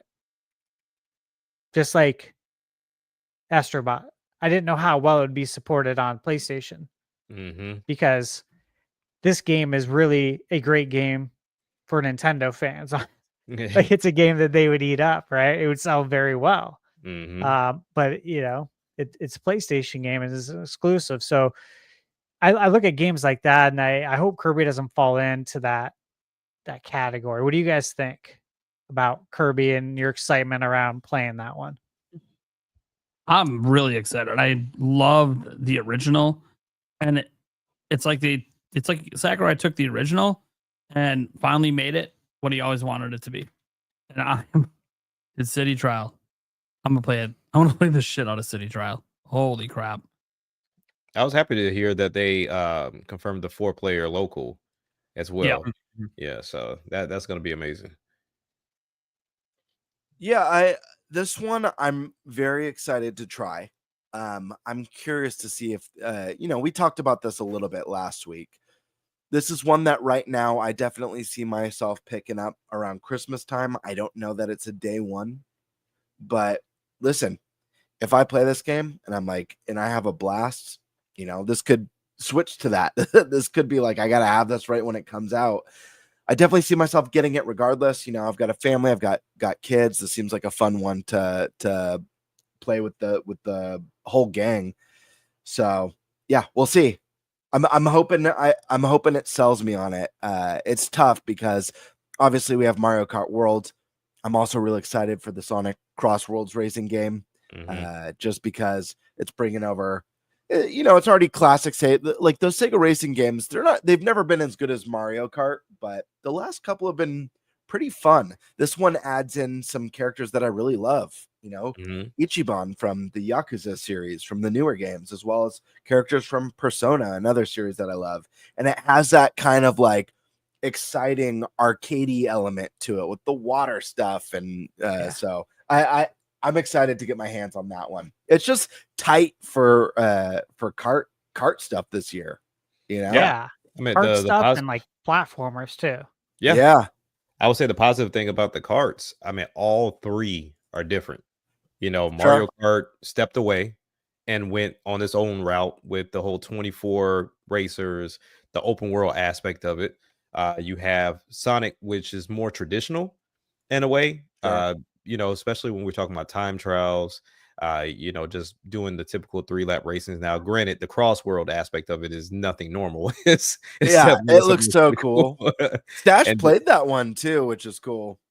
Yeah. and that's why I wish I was able to play those open test runs. But then even you look at Kirby, that's more of a road rash racing fighting type ordeal. Even though most seem to gear towards city trials, that's still something that is different from the other two. So we can genuinely say we have 3 racers that differ from one another.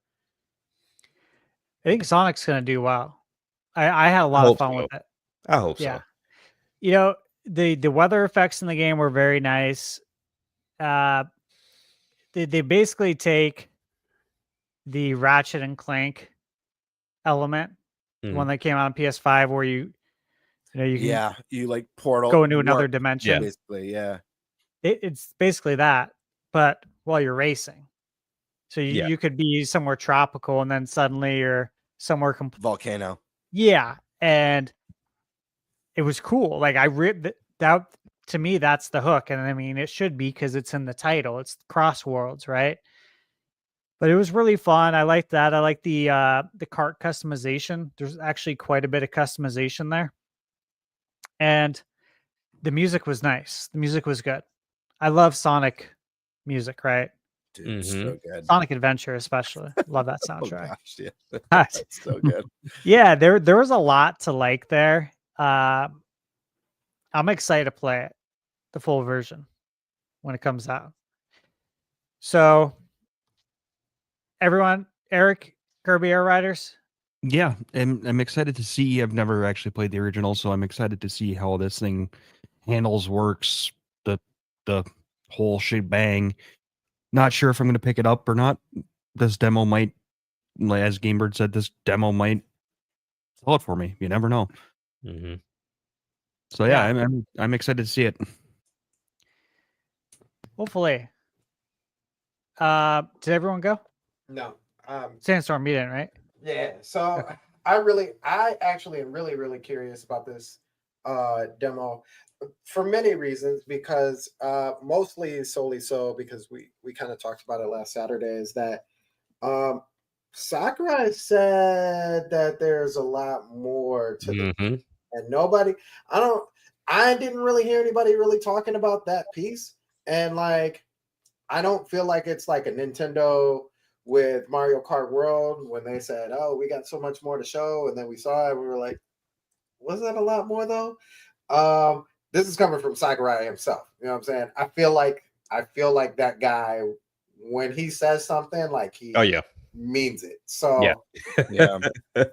so I think we have a lot more to see. Now, will it be in the demo?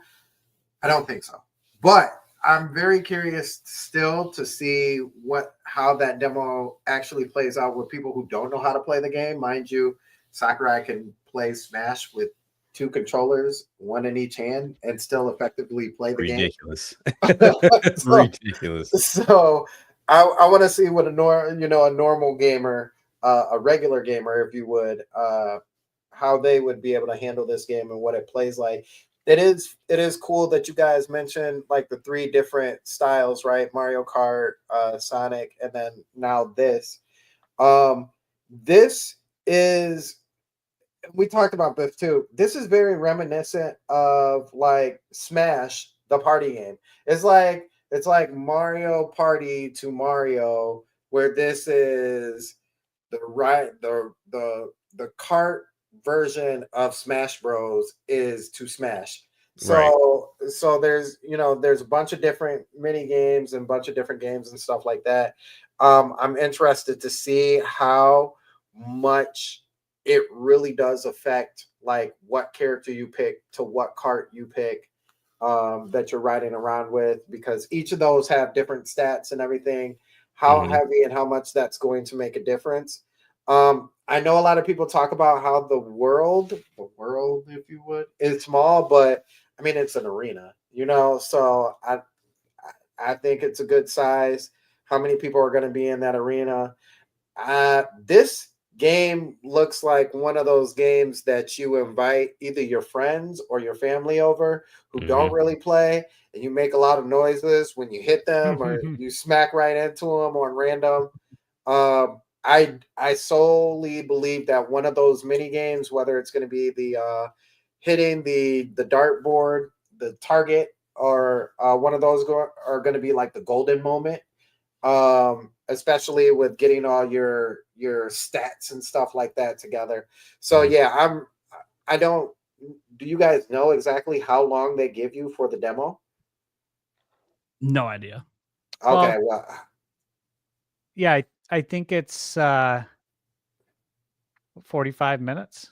Oh, that's perfect. Is it? It's so this is based on how Warp Pipe Pass I've used in the past. That hour like it's like by the hour, there's a line for just that time, so not everyone's actually playing it at Okay. Right. time. So like you're gonna play it within that hour, but it could just be like a 15-minute demo. We don't really know for sure. I would that's imagine. I would imagine is similar to what they were doing at where were they playing it? Because they were just showing footage recently. Canada? Yeah, in Canada. Canada Expo. To yeah. where like Andre from Game Explain, they had him go through like the entire tutorial and then also get into a match. And then also do some of the city trial stuff, which I hope you guys have a better experience, because from what it sounds like for him, they only had maybe 4 actual people there that he was matched up with. So 9 times out of 10, when they were doing the city trial stuff, they were in stadiums with the computer, or ended up by themselves. So it wasn't really a fun experience for them. Yeah, that's lame. The game's all about playing with people for sure. Right. Yeah, definitely. But yeah, I think it's gonna be really exciting to kind of hear back from you guys how you enjoyed it or didn't enjoy it. One thing I will say, I think we are naturally used to holding down a button to go. I'm really curious how much that's gonna mess with the person when you don't have to do that. Yeah. That's one thing that's set with me. The answer is a lot. Because every time I think about it, I'm like, everything looks amazing, but just that simplistic. Yeah, people are going to hold down B to go, and it's like, no, that's your boost. Like, why am I not moving? Hold it down all the time. It doesn't work that way. But I was looking at some of the old footage of Air Rider, and I guess there was a mode called Top Rider, where it's more of like a smaller racing area, and it's from the top view. So I'm curious if that comes back. Yeah, I mean, like you said, there's a lot they haven't revealed. I'm sure that mode maybe comes back, and maybe a new mode we've never seen before. Right. I'm thinking, I wouldn't be surprised to see a story mode. I know that's something we all speculated and talked about for Mario Kart World, but the way they teased that special character at the end that was very cinematic made me feel like, but at the same time, it was also kind of in the style of a Smash Bros character reveal. So maybe it was just cinematic for the sake of that moment in the direct, but we'll have to wait to find out. The real question is, we've gotten Mario Kart World, we're getting Kirby Air Riders, we're getting Sonic Cross Worlds. Are we going to see the return of Diddy Kong Racing in the September direct, gentlemen? Yo, stop it! Don't play with me. I want to, but I just don't see it in the car. All signs pointing towards Diddy Kong Racing? If we're talking about signs, next we have, year, like you said, the 3 racers, and then not to mention in Bonanza, you have him and Dixie racing. Like, that's clues are right in front of us the whole time. it's right there. Right to be shocked when it happens. Even to the point of being like the sequel that was supposed to come out that they had, where they were racing on animals opposed to the carts. So maybe that comes to fruition. Yeah, I'm gonna say not until this man gets some screen time, some real screen time, and not just the glimpse. He's not getting any FaceTime because so I was thinking about this the other day, like, man, why haven't we gotten it at least on the 64, right? But I'm starting to realize that I think our just like how X-Men was, I think our generation has passed.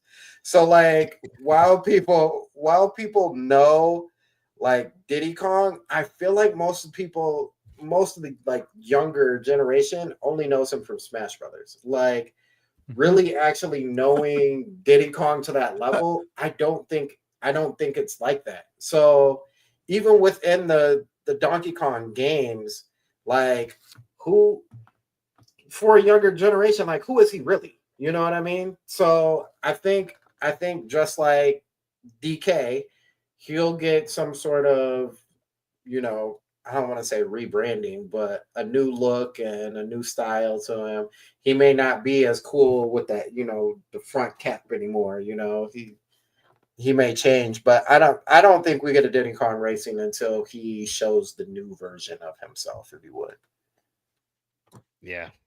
Cool. I don't know. I think he's the more popular one, at least like you said, in our generation coming up. You know, he was in the first game, and then the next game it belongs to him. Like to go and save Donkey Kong. Yeah, I mean, I feel like that will be a great game for a racer. I mean, even having his own platformer, if you want him to hold down the 2D aspect of things. Yeah, I would love it, but unfortunately, I don't know. I feel like if Crash can make a comeback with the racer, so can Diddy. So why not? If we're getting Garfield, might as well. I've got the pitch. The pitch is simple.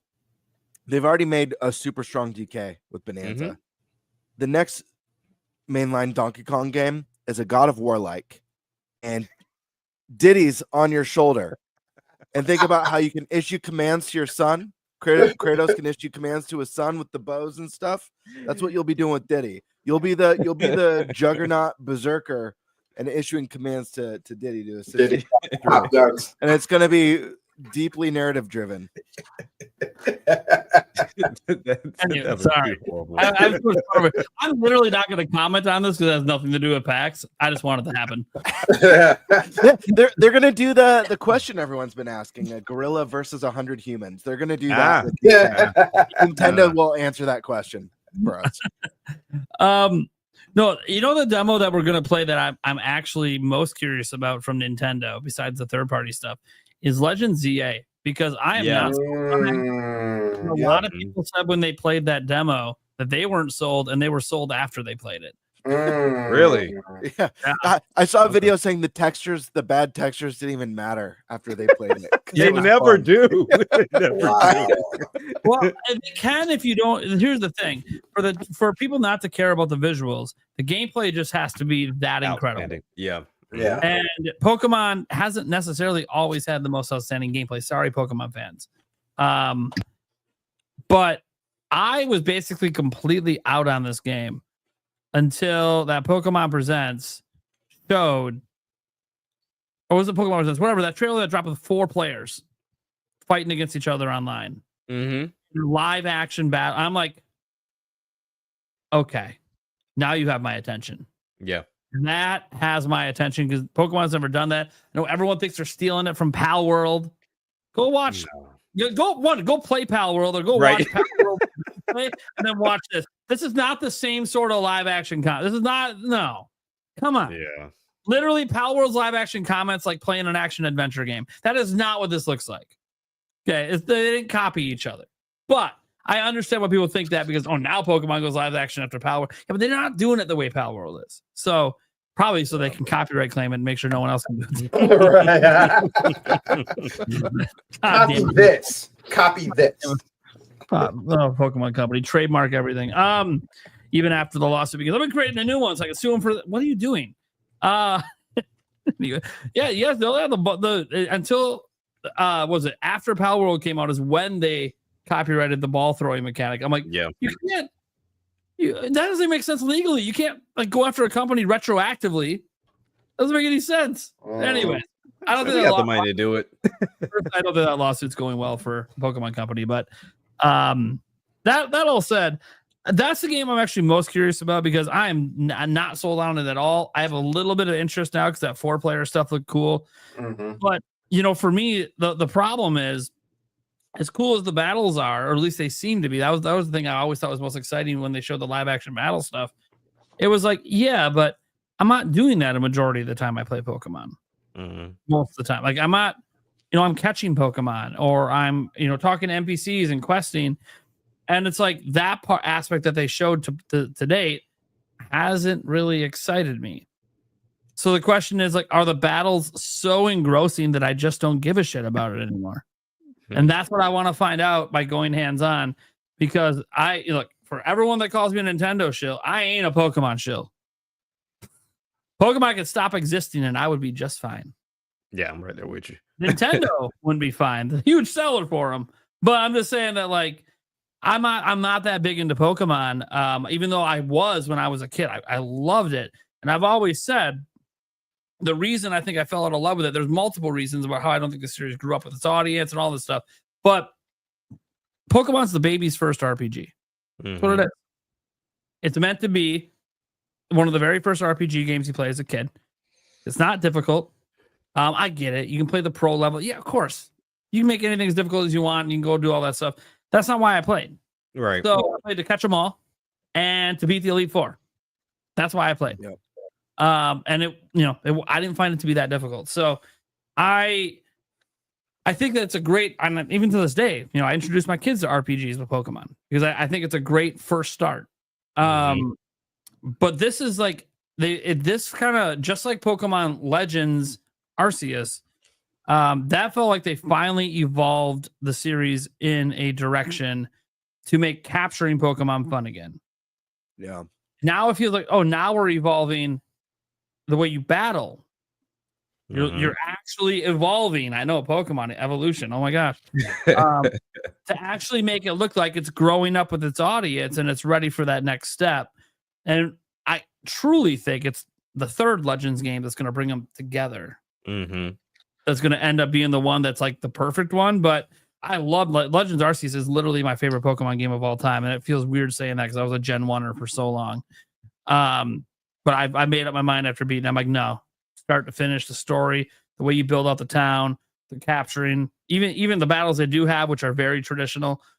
I don't really care because I wasn't playing the game for the battles, so it didn't matter to me. I could ignore that. So yeah, I loved that game, which is weird to think. I loved my favorite Pokemon game ever is the one that de-emphasizes battling. Like that's so weird. That's such a core part of Pokemon. The game that like de-emphasizes it and it's like the least important thing. That's the one I love. Turns out maybe battling isn't what I love about Pokemon. And then they drop on me with DA where they make battling what I want to do. So I'm very curious to play this demo. I am not sold on this game. I do not have it pre-ordered. Obviously, I'll get the Switch 2 version if I do get it because that's what I have a Switch 2. Why wouldn't I get the probably better looking, better playing version? Right. But I got to play it. And that's one of the things I'm actually excited to try out because it is something I would like to be sold on, but I'm just not. Kirby Air Riders, I'm just going to have fun. I'm already sold.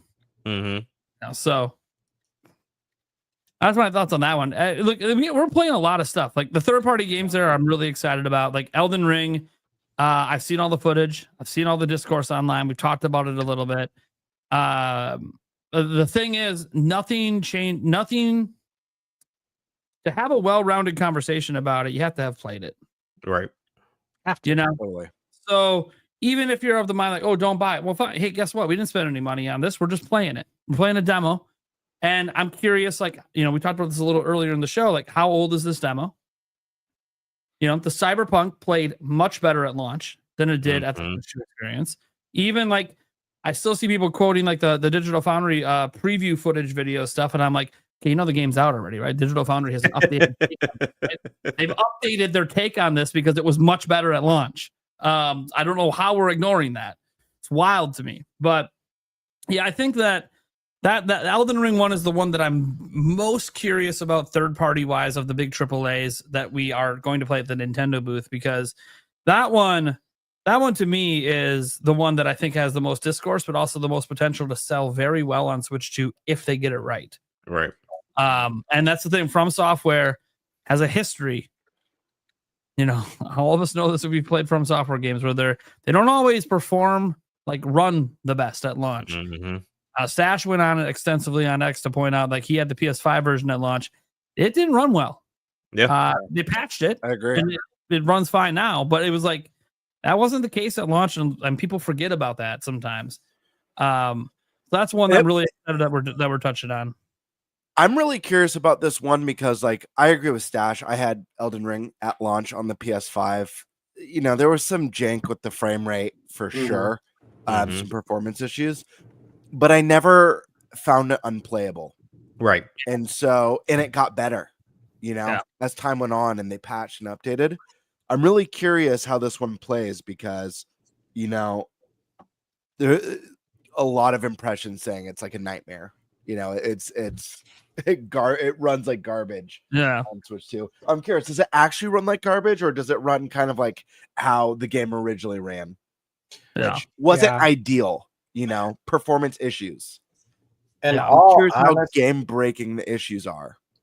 In all honesty, I feel like, and I think maybe Prime, you said it.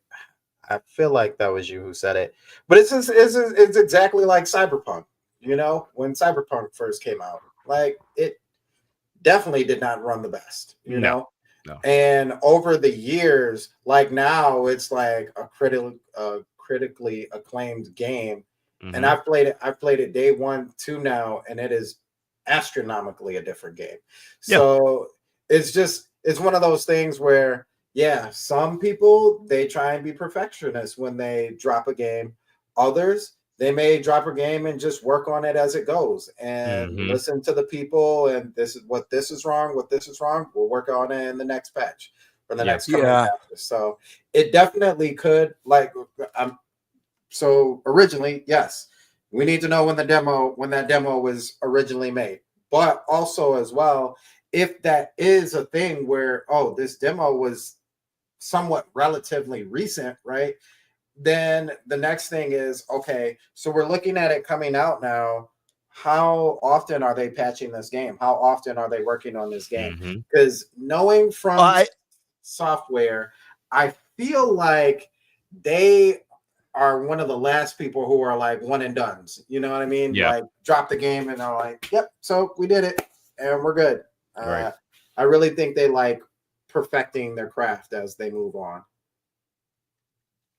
Yeah, I agree 100% because I mean, even to your point, Prime, with Pokemon, you know, these games are the same way to where people love them so much, the gameplay, the mechanics of it, that even if it drops frames or even if it is a mess in the beginning, they'll play through it. As you said, Sandstorm, like with Cyberpunk, I know people that they completed Cyberpunk 100%. And we know how bad that game was at launch. Like, but they loved the game and they even recommended the game. And it was like, oh, you know, yeah, there's some jank, but you'll be okay. And yeah, you were one of them. So it's all about how good the game is. And from the little footage that we've seen, and of course, you guys will be able to tell us a little bit more when you come back. It looks like it is playable. And I think I said this on your show, Sandstorm, to where the vocabulary within the gaming space is very small. It's either it's the greatest thing or it's trash. It's horrible. Absolutely. Like there is no in between. It's like okay, yes, is it not running the best? For sure, but they can work on it. But I'm not gonna say that it's just unplayable. I don't know why they released this. I don't know why they brought this here. It's uncontrollable. I'm pretty sure from what we saw that wasn't the case. But of course, you guys will give us more detail. Yeah. I'm glad you. I just go less than ideal. Yeah, there you go. I'm glad you mentioned that, Action Jack, because even when like a game gets like a 7 out of 10, people oftentimes are like, this game's shit. Like, yep. Not getting that game is shit. Dude, do you know how many games that have been ranked 7 out of 10 that I love? Dude, I had there was a RPG on the PS1 called Legend of Dragoon. Do you guys remember that? Legend of Dragoon. Love that game. You know that game? IGN gave that game a 5. I remember. It's IGN. Yeah, that's a 5, dude. I love that game. I was young, but my point is, like, there are plenty of games that have landed on the 7 that for me are like in, you know, at least an 8 or an 8.5, maybe even a 9.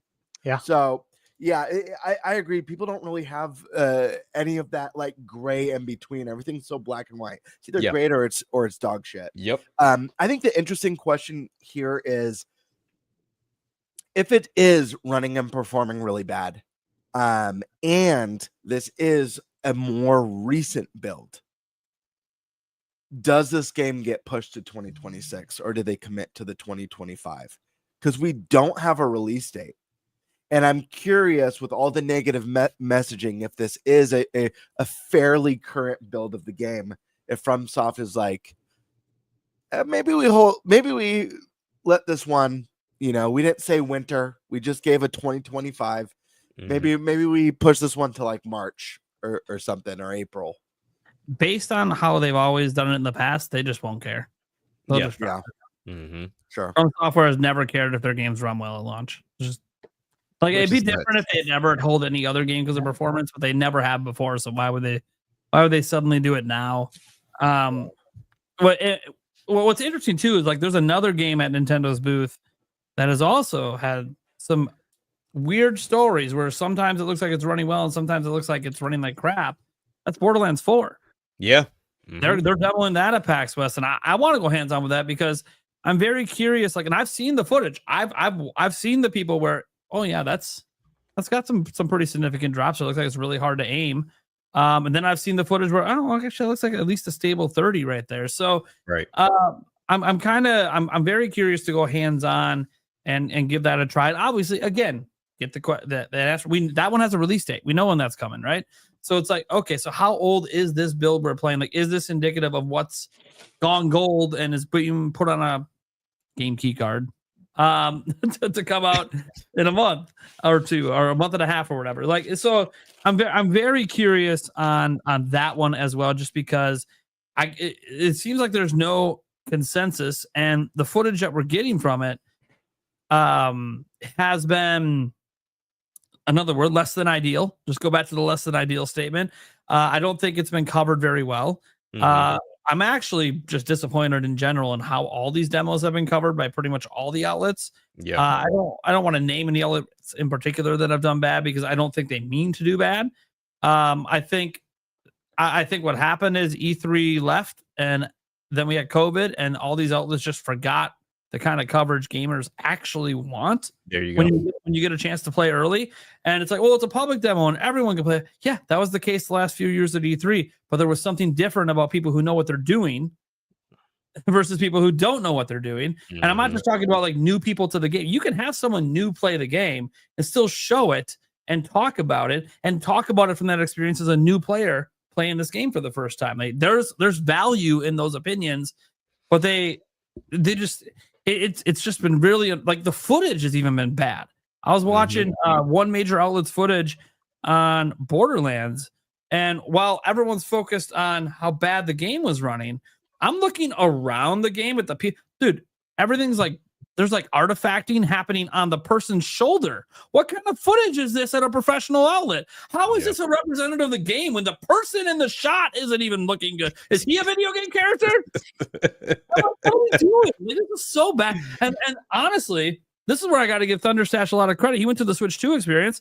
The reason I think all of his videos did so well is he legitimately outdid every major outlet with his coverage of the Switch 2 all experience. of them. Yep. Outdid all of them. The quality of the his footage, kicked ass. how he explained how the games worked, and he wasn't telling you, buy this, you'll love it. However, this is how the game is. I'm telling you what it is right now, and I'm showing it in the best light I can. And yeah, I'm excited for it, or I'm tepid for it. But either way, this is really cool. I want to show this game in the best way that I can. And I think outlets forget that gamers, they're going to make up their own minds, right? It's their money. They're going to spend it how they want. What they want is as much information as possible to make a purchasing decision. They're not there just for your personal stance on, well, yeah, this game ran like shit, and that's it. That's the article. It's like, okay, get into the detail. What about it felt bad? Were you having like a really hard time aiming your gun in mouse mode? Or did it feel better? Maybe that's the difference. Is mouse mode causing the problem? And it's actually better if you use it like, why is Borderlands looking in two different videos running completely different in the same area with the same enemies? There's obviously something going on. How is this not being figured out? How are you not testing out multiple modes? If you're in mouse mode, what happens? I haven't heard anyone talk about mouse mode in the game, which it does say it supports, and if it works as seamless as it does with Metroid Prime 4, because no one tested it. No. No one bothered to grab the mouse and put it back on and see if it just smoothly go. Like, why would we not? These are the details gamers want. We want information. Right. And here's the thing. For starters, thank you, big outlets. Keep doing that bullshit. Thunderstash is going to be a million. Yeah, I couldn't believe it. He's going to be a million subscriber YouTuber over the next year just from covering gameplay demos. Like, yeah, that is very true. And I'm so frustrated by it. I'm going to be making some videos on some of these demos and showing footage and giving some of my thoughts as well, because bottom line, I'm so disappointed in what they're doing. Shit. I did this shit back in 2019. I'll do it again. This is why I started reviewing games. It's literally out of disappointment for how it's being done today. Same thing with this though. It should be a lot better. It should be like this is Michaela's first time recording. It was our first time going to an event and recording, and to hear the things I heard that were all very nice, and I appreciate it. But at the same time, I'm also like, you guys are Access Media. You guys were here a day before me. You had the place to yourselves. You probably didn't have the neon pink and red lights on the screen either. Like you probably have company cameras. You know, we're shooting from a iPhone 16 Pro Max with HDR, and I'm using a what do you call it? Not SD Express, but the mini SSD I had hooked up. So I'm doing the best I can with what I have, but it is interesting that they don't live up to what we expect. I'm perplexed about it, basically, especially when you're getting a salary for this, guys. Like, this is your job. Yeah. I'll give you another example. Right? We had the Crimson Desert listed as on by GameStop at one point for Switch 2. Could have been a mistake. Might mean nothing. Okay, so when you're playing the demo of Crimson Desert at GameStop, did none of the media think to ask some people there, hey, are you guys working on something for Nintendo with this game? And even if the response is nothing, at least put out there you asked the question and got some sort of response, even if the response is we can't talk about that right now, or we're not making any commitments at the moment. Or maybe they go, oh, we're working on it. Oh, shit, that's breaking news. Right. But like, I literally was watching some of the coverage of this because Crimson Desert's at PAX West. It was at PAX East as well. At PAX East, we didn't have the leak yet that it was coming to Switch. We just played it for the heck of it because it was a really big booth and we had pretty much done everything else. Yeah, and it looked cool. So we're like, let's give it a try. Yeah. And we'll probably get an opportunity here to play it at PAX West again. Maybe, hopefully, a new demo. That'd be sick if it's a new demo. And I'm like, man, this could be a Switch 2 game. And no one's talking about it in the Nintendo space at all. And the media outlets didn't seem to ask them. Like, if you guys don't know, when you go to these booths, and unfortunately, PAX East was kind of a dud for Switch 2 stuff, but the system didn't even have the Direct yet. So, but while that was kind of a dud for Switch 2, I remember the E3s. I remember other events I've been to. You can ask questions of these reps. Some of them actually work at the company. Not all of them are hired just for that event. And if you get the right rep, you will learn things. Yeah. I know this. Skyward Sword's entire baseline of what the story was, like not spoiling everything, but just like the basis of the story, we found that out at E3. Why? Because we were demoing the game at Zelda Informer, and we just asked the person at the demo booth, and they just told us. Yeah. They weren't going to give the exact detail, but they just told us the general outline, and that was exactly what the story was. And they just said it. They didn't even say, like, oh, you can't share this, but here, let me tell you. No, they just said it. Like, and so it's almost like they forgot how to be journalists. And that's what's to our benefit. Thunderstash, especially because he does a lot of preview content and review content, but even for channels like me that does news, a lot of the stuff in, like, when you're previewing a game and you're talking, it can be news, and I'm sorry if I have to create the news. Yeah. Because this is embarrassing. So that's what I'm most looking forward to the PAX West is, like, nobody's doing it right. The best videos on the internet are coming from people with a cell phone that don't know what they're doing. Yeah. You know, like, I'm bringing my professional camera. I'm going to be getting the best footage that these outlets should have been doing and they're not doing. yeah, we'll also have phone footage as well. You know, we're all going to as a group. We're all going to share our footage, and if Stash wants a bunch of my 4K stuff that because it looks better than it, cool, take it, use it. You know, there's nothing wrong with it. We're trying to show the games, and maybe I experienced something in the game or something that he glanced over and he said, "Oh, dude, how did you do that? Where did you get there?" You know, well, hey, we might experience different things in the demo. So, and asking the questions, like Stash was asking all these questions at the Switch 2 experience. Now we're all together. We're going to be asking all the questions all the time, and what you know. So, and yeah, we have some behind the scenes stuff as well that we can't talk about. Of course, that happens at these events. We were very fortunate to have a few things that, you know, I'm not sure how much we can talk about till we're there. You know, they'll let us know. Well, we're technically not under NDA right now. Typically, I don't know anything. Well, right. Like, I'm looking at the private meetings I'm going to, and I'm like, well, I know what they're for, but I don't actually know what's happening in those meetings. So, right, I'm joking, obviously, but so I'm like, whatever. You know, just like God, what games were Bandai Namco bringing again? I know those are public.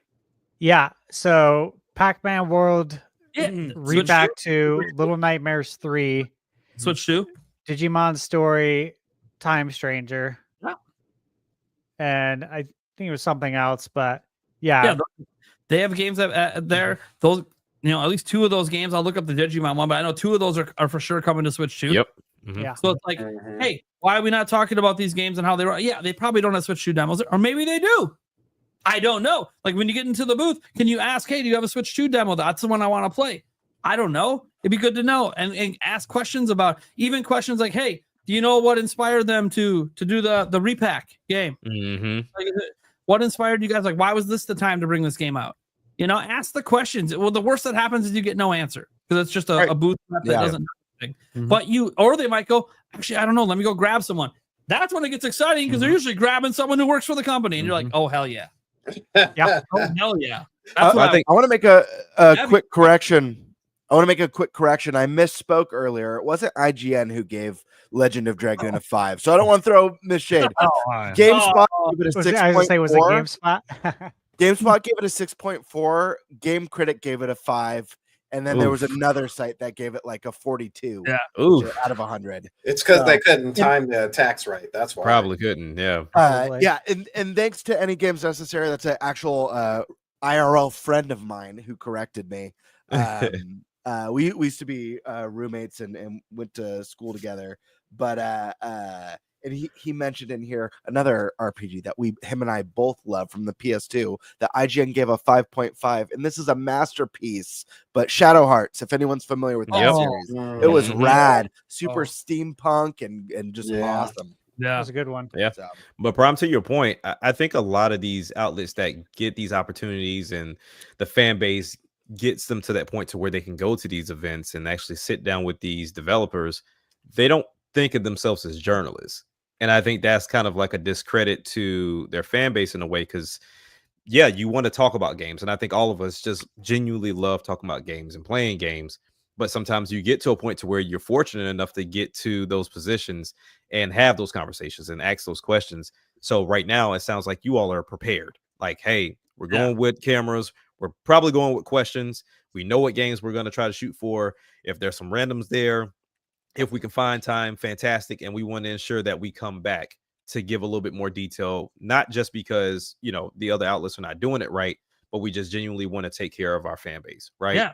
That's all about. Exactly. And I think that's where I've noticed a lot of outlets, they're still fans of gaming, but they still haven't clicked that, hey, we're a little bit bigger on the platform now.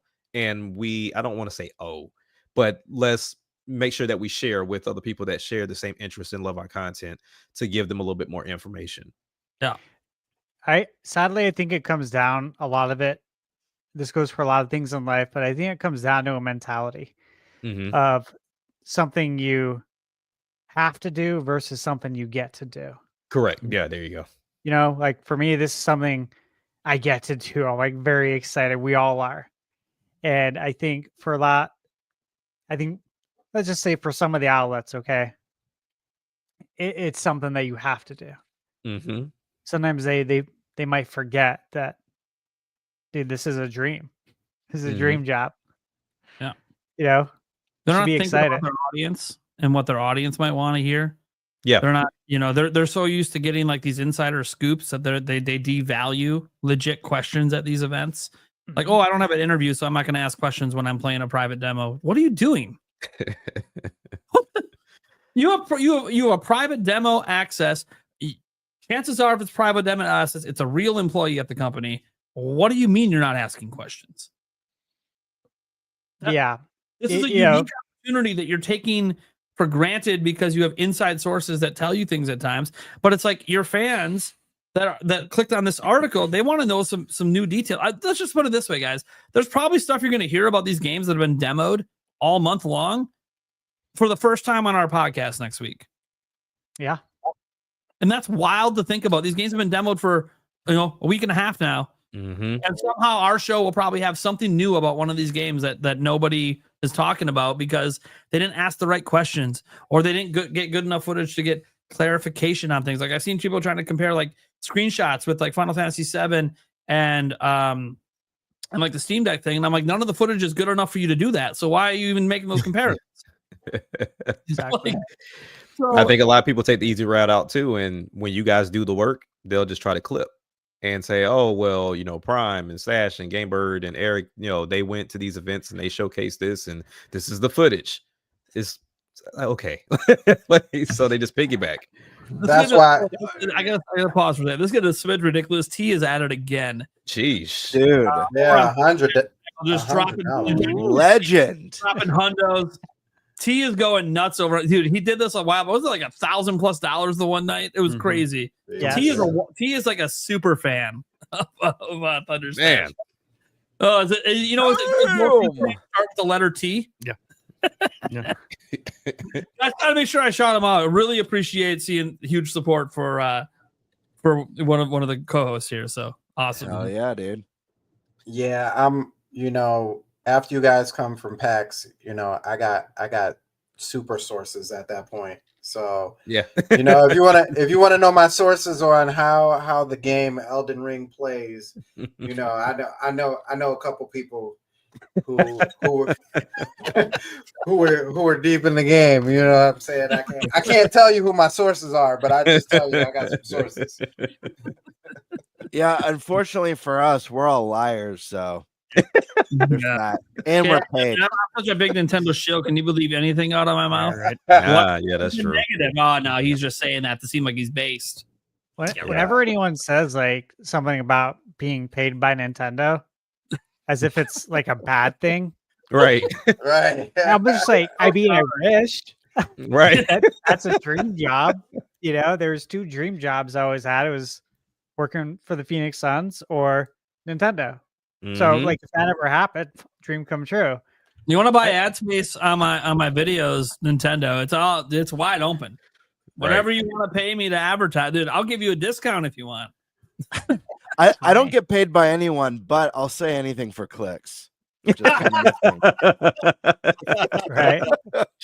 Oh God. So look to his channel for the video on Elden Ring saying this is a 60 FPS masterpiece. There you go. 60. The Elden Ring demo I played was 120. It was actually 120. Native. Handheld. I should make that video. Where's the footage to prove it? Well, it was a private demo. They wouldn't let me record it. There you go. That's what my source said, though. I wonder what happens if I make that video. Maybe I should try it. Somebody will jump on it. No, I'm my excited God, for Final Fantasy VII, right? And Yeah. for Elden Ring, because like both of these games I've spent over 200 hours a piece in each. It's very familiar with it.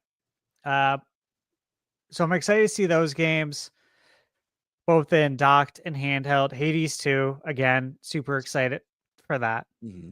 I love Hades. Absolutely love it. Got to play the Switch 2 experience. Excited to play it again. Cool. One game I will mention that I backed it on Kickstarter. And it's Alterium Shift. It's an RPG. Yep. Looks awesome. And yeah, I was surprised to see them on the list. Mm-hmm. I was like, oh, interesting, right? I did not expect that. So I'm excited to actually go talk to them and be like, hey, introduce myself and be like, I'm actually one of your first backers too. So that'll be cool.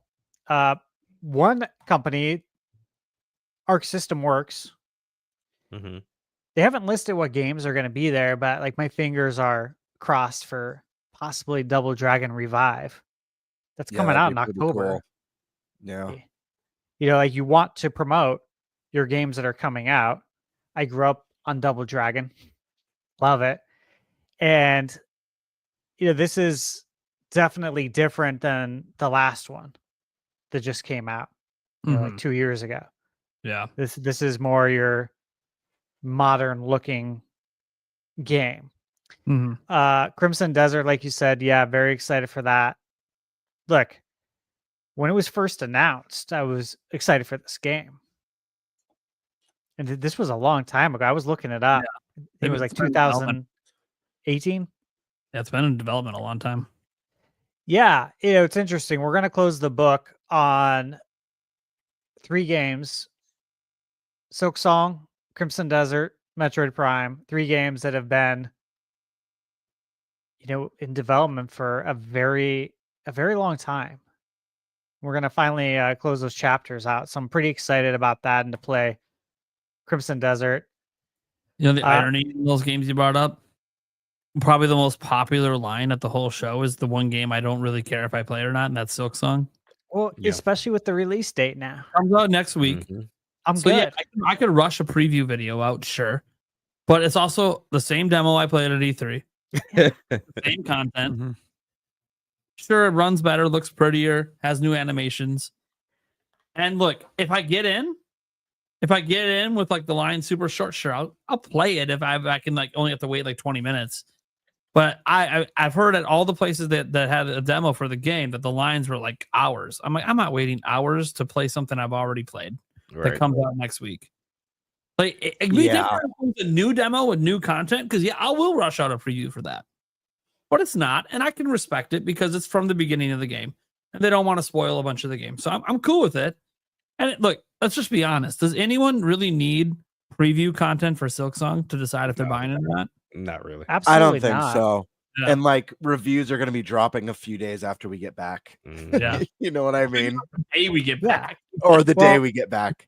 Yeah, it could be because outlets, again. Wait, no, sorry. All the Access Media is going to get it early.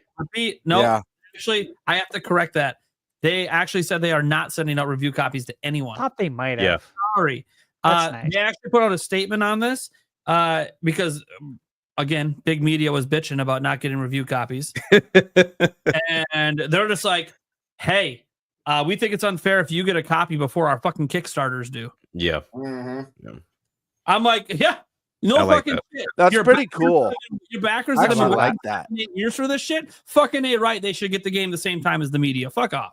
They should. I didn't hear that story. I like that a lot. They should 100%. I really like that. Because It's this a has very happened good chance. to me already. I've backed quite a few games over the last 10 years, and that has happened as well. So, Yeah, it's one thing if it's a game. I can understand if it's a game that needs the media attention to give out the reviews. Like we're going to play a game royalty free for all. It's a game we've been talking about for a while. I played it at PAX East, made by one of my friends. It's only coming up to, I think, Steam at first, but they have a Kickstarter backer goals to get it to console next year, which is awesome. They really want to get it on Switch and Switch 2, and I think they can. But the interesting part about it is when you look at the totality, they need all the media attention they can get. So they would obviously send out demo codes. They would obviously send out review codes because they need that attention. Silk Song does not need reviews to sell games. No. So they're going to prioritize the people that made the game possible in the first place. it's the right thing to do. Yeah. Period. Happy Yeah. to see that. So that's why I just wanted to make that blanket statement, because not just because every game on Kickstarter, I can understand some still prioritizing media because they need it. They don't. They know they don't. That's why they announced the release date on their own damn YouTube channel. We don't need you anymore. You know? I like that. I also think that's kind of why Nintendo's done what they're doing with the Nintendo Today app. I don't think they want to rely on big access media. And I also don't know if they trust their takes.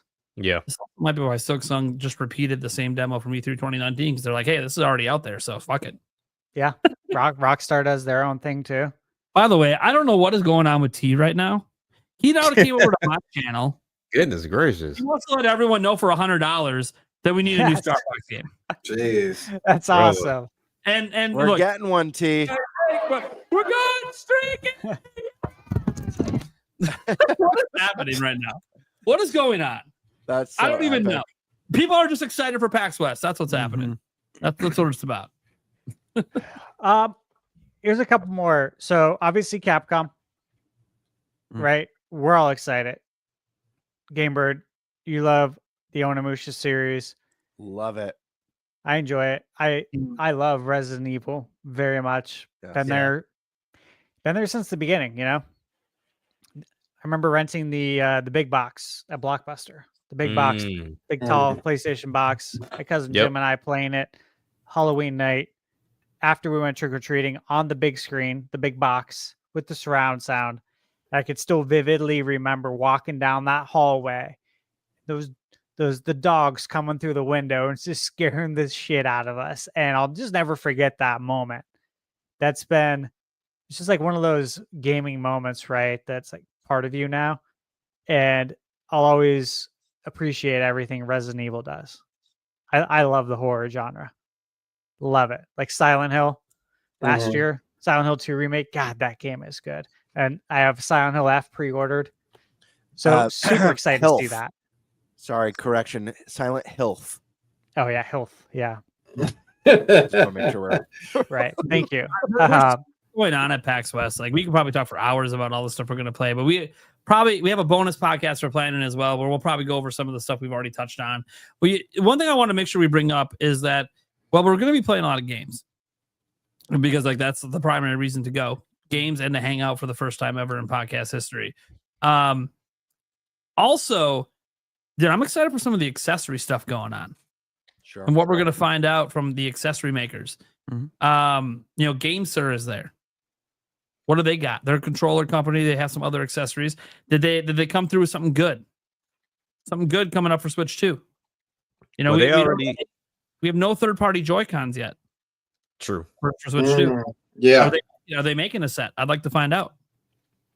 Well, I know since we've been on here, they dropped a few videos of the GameSir X5, and that's the big thing of like Switch 2. You can fit the Switch 2 in there.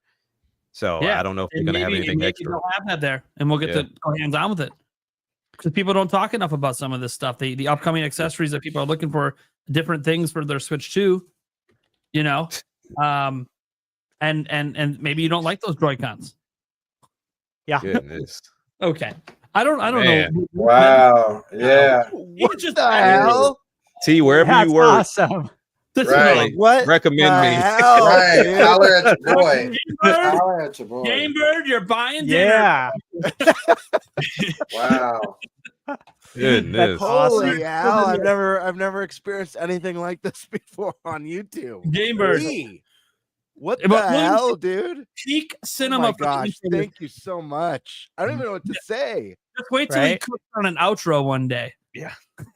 The bar, you put the bar so high with the You intro. put the bar so hard. I Oh feel my like gosh!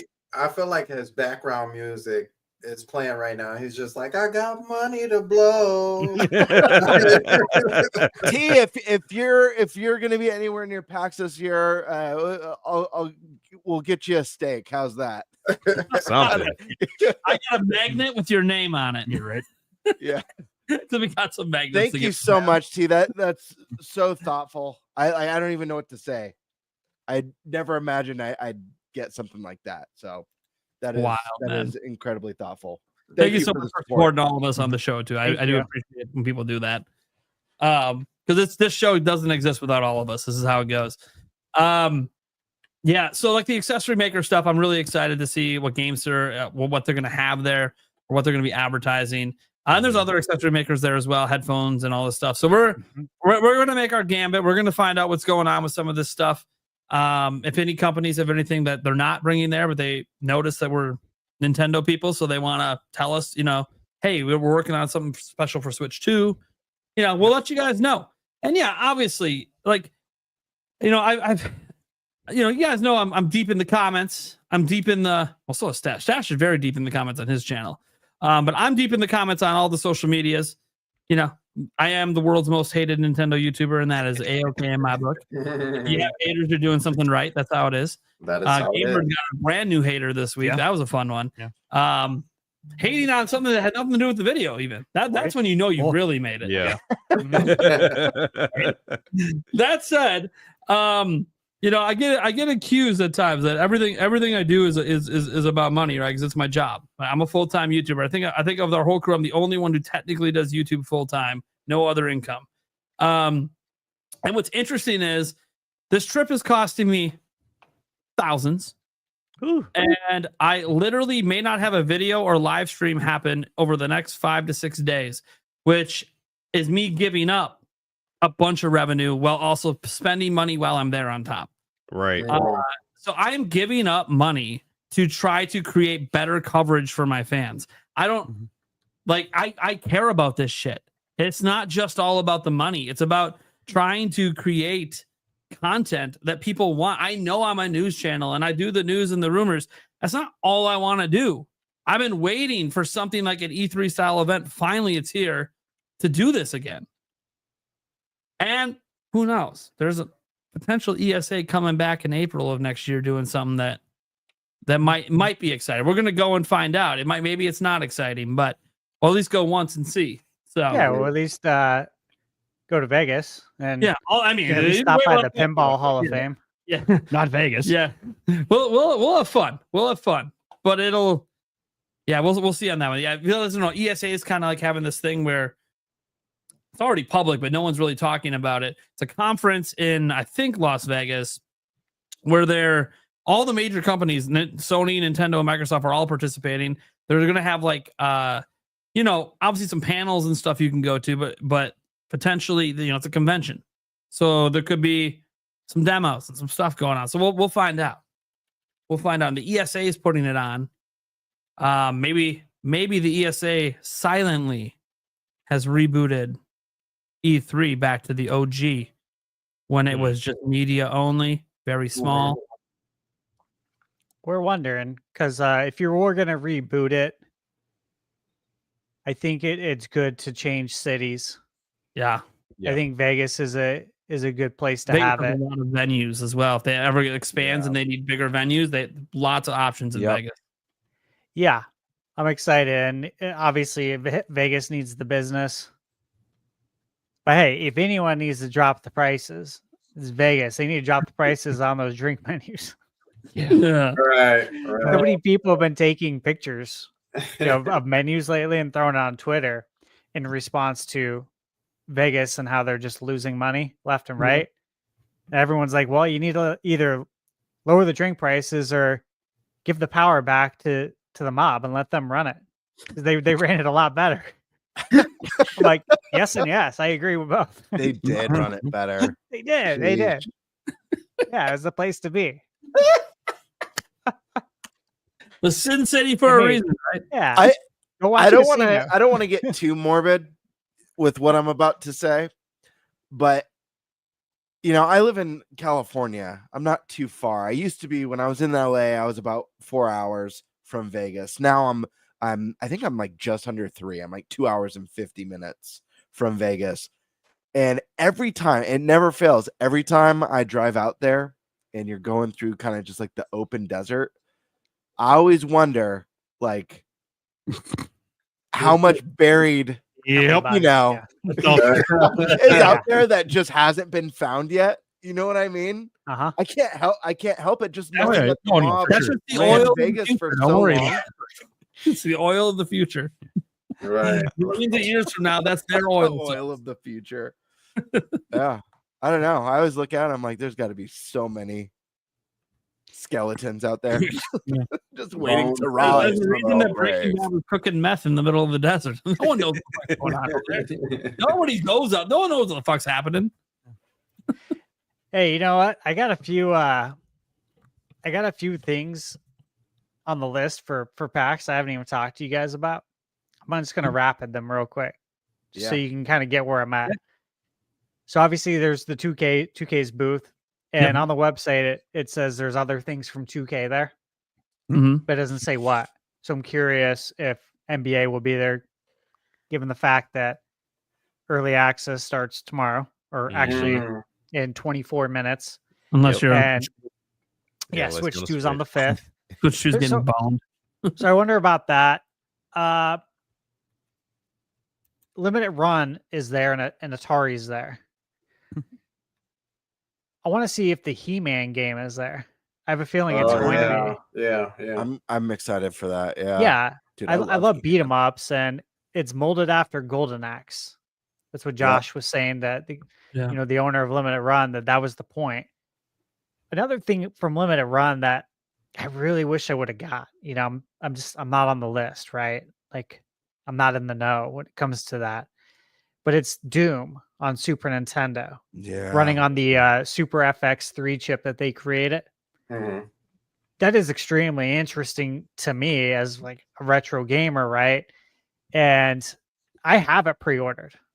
I was actually one of the people who got one of the 666, which I don't like that number. However, Neither do Doom, Doom, the story of it, right? Obviously, like you're going into hell and you're killing the devil, which I can get behind.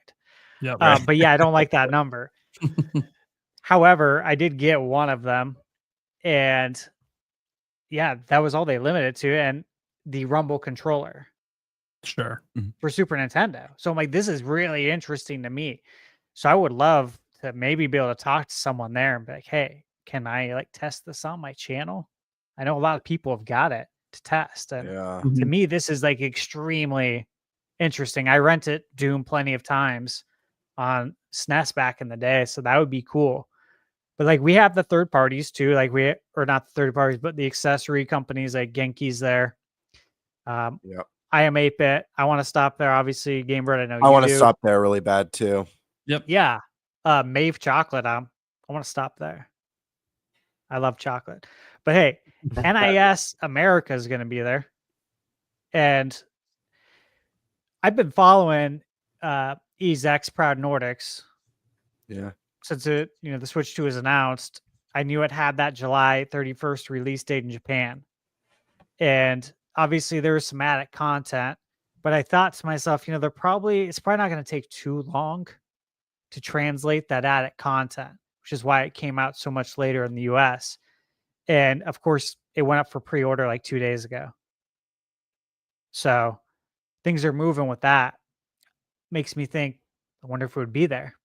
I mean, you could literally play the Japanese version right now and Switch 2. Yeah. The full version. So it's like, if you want to demo something, have that there. And it doesn't say what games they're going to have. And Ease is going to run at 120 frames per second. Yeah. Those games are a Which is lot of cool. fun too. I've only played 2 East games, East Origins, which is like your top-down dungeon crawler. Tons of fun. 2 characters to choose from. Such a fun game. And then East 8, which almost feels like, obviously it's an RPG, but it feels a little bit like a Zelda, but also like a Metroidvania, where there's like, areas you can't get to until you unlock a certain item that lets you, scale walls and stuff like that. So those are really fun games. Did you guys ever watch any of the Mega 64 videos back in the day?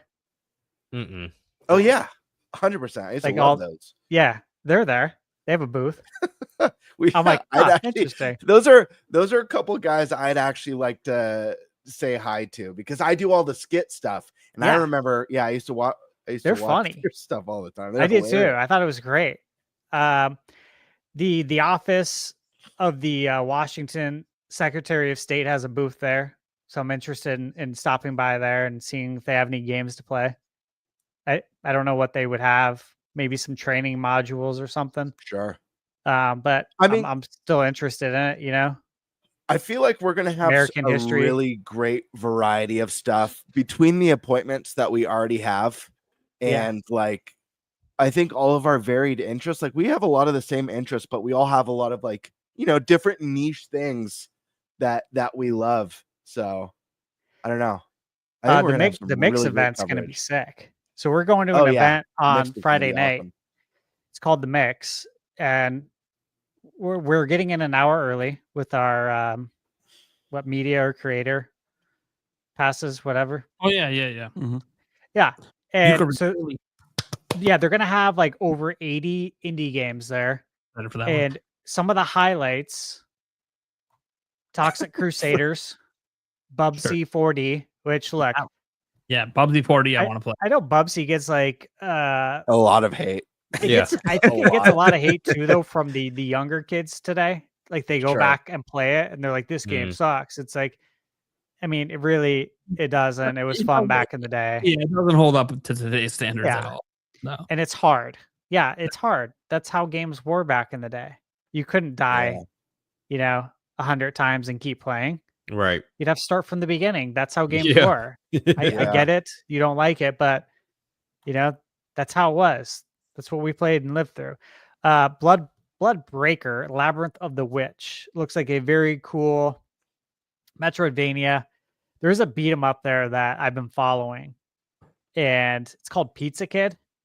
You're a Mhm. pizza Yeah. delivery guy, Yeah. and like it's like Streets of Rage, but you're a pizza delivery guy, and like Really? it's a So beat 'em up. awesome. Yeah, That's I'm so like, 90s For a too. second, I That, was like, like, we have to go totally. to beat 'em up. No, Yeah. no, we're going Streets of Rage. Got it. yeah, I'm like this looks cool, man. And then Yuka Replay. So again, the event. Where they supposedly fixed all the things people didn't like Dude, about it when it first came out. I am so. so excited to I go know they hand did. because I have the original. I got it right when it launched on Switch way back. I mean, I was living in LA still at the time. That was my first Kickstarter. I've heard game. nothing but glowing praise that it feels like a different game. Because Yeah. one of the Yeah, things it is. that was a big gripe for me, I didn't end up finishing it. And guys, you know how much I love Banjo Kazooie. Yeah. So like Mhm. this was huge up there. The world felt so empty to me. And I've heard there's stuff to do around every corner now. Like They it's have a just map packed now with too, content. like Yeah.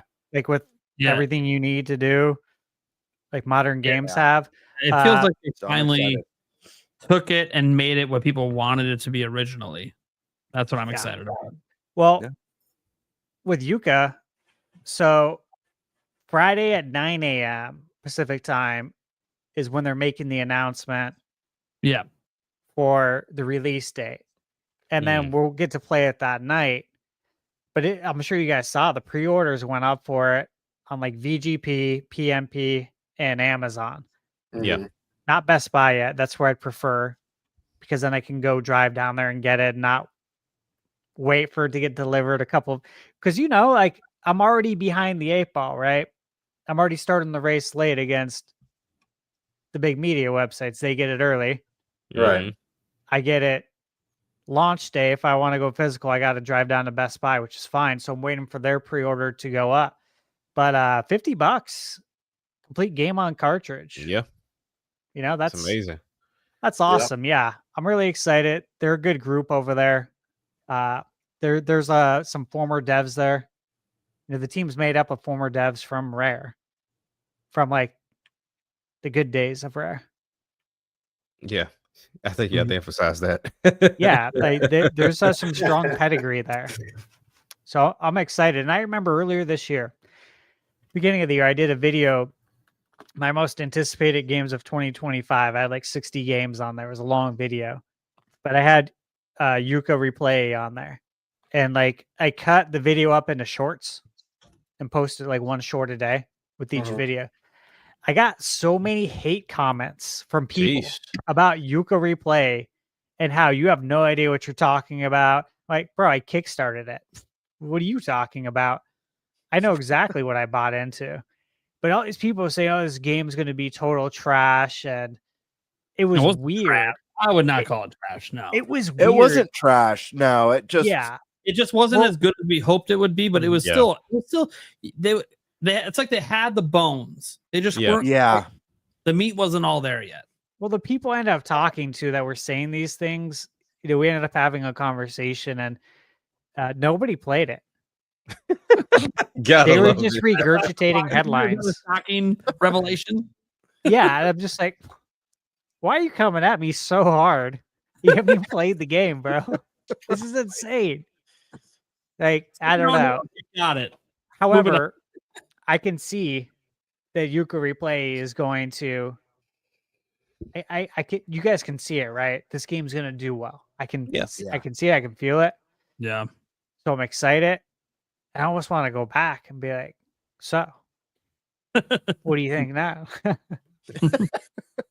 Trash. Yeah. Trash. They're selling it to you twice. Trash. So there's a ton of games there to play, though. There's things that we don't even know about. Yeah. And then I got the NBA Jam tourney on Monday. yeah, at you're doing the 2:30. tournament. Right. I forgot you did Nice. it. Hey. I'll be there cheering you Oh, yeah. on. Thanks, man. Yeah, Yep. I'm ready. I Yeah, got we the have jersey in another the bag. Monday. I wonder right. why. We got to cheer on Stash. That's Right. why. I'm excited. I hope someone brings it. I really do. I really do. I genuinely do. Actually be good. I don't want to just wipe the floor. I mean, I'll do it, but I'd like a challenge. Yeah, I really want one. So it'll be interesting. Stash, have you been practicing at all? You've got the cabinet, don't you, with Jam on it? Yeah, You I have know- the arcade, but Did you warm up at all? Tournament's probably not on the arcade though. the tournament's on SNES. Yeah. And the last tournament I played in was on SNES. That was the one where I won by an average of, I think, 42 points. Wow. Yeah. Yeah, wait. Hot damn. This is gonna be awesome. Jeez. I And can't the guy wait. I beat had I'm won gonna- 2 years in a row and was like the reigning champ, and was supposed to annihilate everyone. I didn't even know this. I actually walked in. I didn't even know they were having a Jam tournament. I That's wild. told Michaela, I'm like, oh yeah, I got to do this. I mean, anytime there's a Jam tournament, I got to play. How much trash do you talk when you play? 0. Oh man, Just like- I just would. like real Wow, that makes it basketball. worse. It's like Yeah. That's why they call him. in real life. I don't say anything. Silent, Focus. Call him silent but deadly. yeah, silent man is a deadly man. So I sometime in the future, I want to see a 1v1 between you and Andres Restart on the actual basketball court, because you're both really good at basketball and shape and everything. Now he's obviously younger, so he's got the youth advantage. But he was talking on his podcast the other day when I brought it up that I really want to see you guys sometime in the future. We got to set it up. He's like, "Oh, dude, I love trash talking," and I'm like, "Yeah, Stash is gonna do the opposite. Yeah. You're gonna trash talk, and he's gonna let his game talk. Yeah. I've always Stash, Stash, It's gonna be you great." have I an need injury you- though, don't you, Stash? what? Don't you have a injury though from basketball or something like that? Do I remember correctly? I have lots. Yeah. I have lots. I shredded my. It's never just Achilles. one. It's That's never what it just- was. The Achilles. Achilles tendon, meniscus in both knees, fractured my ankle, my right ankle, and tore all my ligaments. Literally, they said all, and Fun then stuff. separated my AC joint 3 times.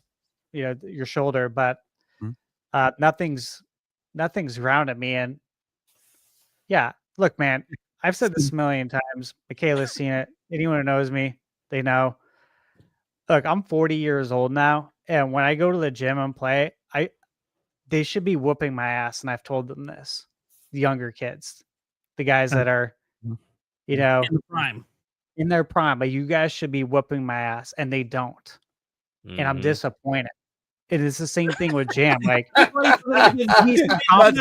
I'm that's dead just one. serious. I don't have That's to Stash's one comment before Yeah. he's silent the whole game. Hornet. Turns back. I'm disappointed, and I'm then just walks out the gym. Well, it's always after we play. Like I'm just disappointed. Like I want to Stash. get my ass whooped. Stash, I need you to, like, when you're older, like, do that, like that real kind of like silent but like subtle, like nag or like get on people. Like you play NBA Jam and you're like, oh, don't think that's going. Oh, it went in. Oh, Yeah. Give me that ball. You don't need that. Stash is gonna be like 60 one day. He's gonna hit the real life courts, and he's gonna go up against some dude that just trash talks like shit. And he's like, "Yeah, you should just wreck me. You're 25. You've been your father twice. Okay, let's Right. And then you beat him, and all you do, you say nothing. The guy's like, "What the fuck? What the fuck?" And you're like, "This is just a disappointment." And you just walk off the court. I didn't even lace my shoes today. I just wanted to let Yeah, you know that. dude, I don't even fit in basketball shoes. I have no cartilage in my ankles anymore. It's bone on bone, and What is happening? And NBA Jam, dude, he's gonna be 75 at a tournament kicking people's ass. Hey man, like I said, anytime there's a tournament, anytime I know about it, I play in it. And I mean, knock on wood, I've never lost. Mm. And it's never been even remotely close. Yeah. So wait, what do you say? Jax West, bring the heat. He I wants, hope somebody he wants does. someone who's even remotely close to his level. They're Dude, like, if I lose, "Oh." I will shake their hand. I'll offer to buy him a beer. Really, I will. That's how I am. But I always like- want some good competition. Oh, boom shakalaka and stuff. Right. Like, boom He's humbly shakalaka. probably one of the best players in the world. That's just how it goes some days. It is what it is. I wish He they doesn't had lose. esports for it. Like Yeah, I would sign up in a heartbeat for a Yeah. team. Like I'd go try out. you probably would make it too. I feel Oh, like I would, but that game is so fun. I know you trash me at it because I just haven't played it in so damn Mhm. long. I fucking love it though. Mhm. I love it. love it. It's the best. I gotta after watching you play, I'm gonna be like, all right, next year. You should. I'm gonna train for the next year at this fucking game. I'm taking Stash out in that fucking tournament. Should, man. Okay. I think we can get to the super chat so we can get the heck out of here. I got some packing still to do. We got Jamie Camp said, hope you and your ladies have a blast at PAX West. I hope so too. I predict it'll be a major fun time. Oh yeah. Thank you. Bare minimum, my children are there, so that already makes it a good trip. Love them. But I gotta get away from them sometimes. I work from home, so I literally don't get away from them. Matt became a member. Thank you so much, Matt. Go to 10, randomly dropping the fiver, no message. Oh yeah. Demonic Brawler coming in. Bring back NFL Blitz, NBA Jam, of course, and NHL hits. Exactly. We're talking about new games, by the way, guys, not the classics. Those are there. They can stay there. Some new ones. And I swear, if one more person brings up that new basketball game and tries to convince me it's like bringing back Jam, No. Yeah, NBA bounce. It's Yeah. dude. It's NBA It's bounce game the fuck mill. out of my house. it's game mill. Okay, this isn't Midway. It's not Acclaim porting it. This is game mill. It's a mill that shits out bad games. Like Well, we're we just know what happy to game see mill him. is, right? Yeah. Everyone's familiar with their game, right? Yeah. Now look, maybe I just want to say this, okay? Because I don't like talk bad about developers like that. Maybe they don't have the funding. That's a big thing, right? There's other things that could be at play. However, they're to me, they're the modern day LJN Oh from wow. the NES era. They get the license, they push out a game, they make money from the license. But it doesn't Jeez. mean it's a good game. Yeah. Okay. Pokemon Fan 34 says, do you think we'll see a new Animal Crossing? I'm assuming that's at the direct. I mean, possibly. I'm not going to rule it out. I think any of Nintendo's IPs are possible. Fire Emblem, anything really, because it's a new gen. So sure. No, what I find funny is it's a new game, but it's Tom Nook's backstory. He's part of the mafia. He's a mafia boss, and you have to like go work for him to Finally. You mean they finally just give him the title that we all know he's had this whole time? Right. Because he pretty much is that already. He just puts a smile on. Yeah. You have to go work for his mob. The Mono Brawler says, Thunderstash Gaming, do you think Twin Snakes will be included in the Metal Gear Solid Collection Volume 2 and at 60 FPS on Switch 2? This is something I've thought about actually quite a bit. I guess you could say because I want to see it, right? Oh yeah. And you got a question, like, would it come to NSO or would it come to a collection? Silicon Knights is the one who developed the game. Yep. Which, of course, Eternal Darkness. And, of course, Nintendo owns Eternal Darkness now, which that wasn't the case back then. They bought that. So it's like, who owns what? How would this work? We got GoldenEye on the NSO. We're able to make that happen. I I think it's just a matter of when it shows up, Yeah. like, and how. I think it's going to, and obviously I would prefer it. I think in the collection at 60 FPS, and I would like it to, populate my entire television. I don't want the bars on it. If I can get the whole big screen, that would be great. I love Twin Snakes, and it's such a hated remake of the first game. Twin Snakes got a lot of shit. I know it went a little bit more anime with the cinematics and stuff like that, but I feel like it kind of lent itself to the campiness of some of Metal Gear Solid storytelling. Personally, I think so. That was my thought back then as well. Yeah, it made sense to me. All right. Tomato Brawler says, do y'all think the Resident Evil 4 remake gets a Switch 2 port? Yes. I think Yes. so. Yep. Yep. Absolutely. Nice, short and sweet there. Just yes. Just all of it, yes. All right. Let's see here. Next up, Wink to Man 07. Do you think we'll get Wii on NSO next year? Well, like I said, November 2026 is the 20th year, 20-year anniversary of Wii. And man, that would be a good time to do it. If you're gonna do it, you want to make a deal out of it. It's a good time to do it. Yeah. I think I speak for all of us when I say we would like to play. Yes. Yeah. Thank you. It would be nice, but I Love don't that think commercial. I don't think it's going to happen. I think there's just way too many GameCube games still that they got to tap into before. Yeah, well, no one asked you. Yeah, I was about to be on the negative side too. I'll take that. Why do you think you get to talk? What show is this, anyways? Because I would love for it to come out like to match up like Thunderstash said with the 20 years. It's just the releases seem so sporadic with NSO. So it's like, what are we looking for as far as a schedule? GameCube is sitting at what, like 5 or 6 games, and it's like we're just gonna give us one. And does that go into the expansion or the regular? Yeah, we already know that's expansion. Probably There's no way they're giving you no way. Yeah. Do you start off with Wii Bowling? Start with Wii Sports. Start off with that resort. It has to be like one of the first ones. Yeah. Demonic Brawler, 2026 is the 40th anniversary of The Legend of Zelda, 20th anniversary of Wii, 30th anniversary of PlayStation, and 30th anniversary of Resident Evil. It's going to be a good one. Yeah. Should be a good year next year. Yeah. God, I feel old. Right. Yeah, I'd like to see that as like 10-year anniversaries.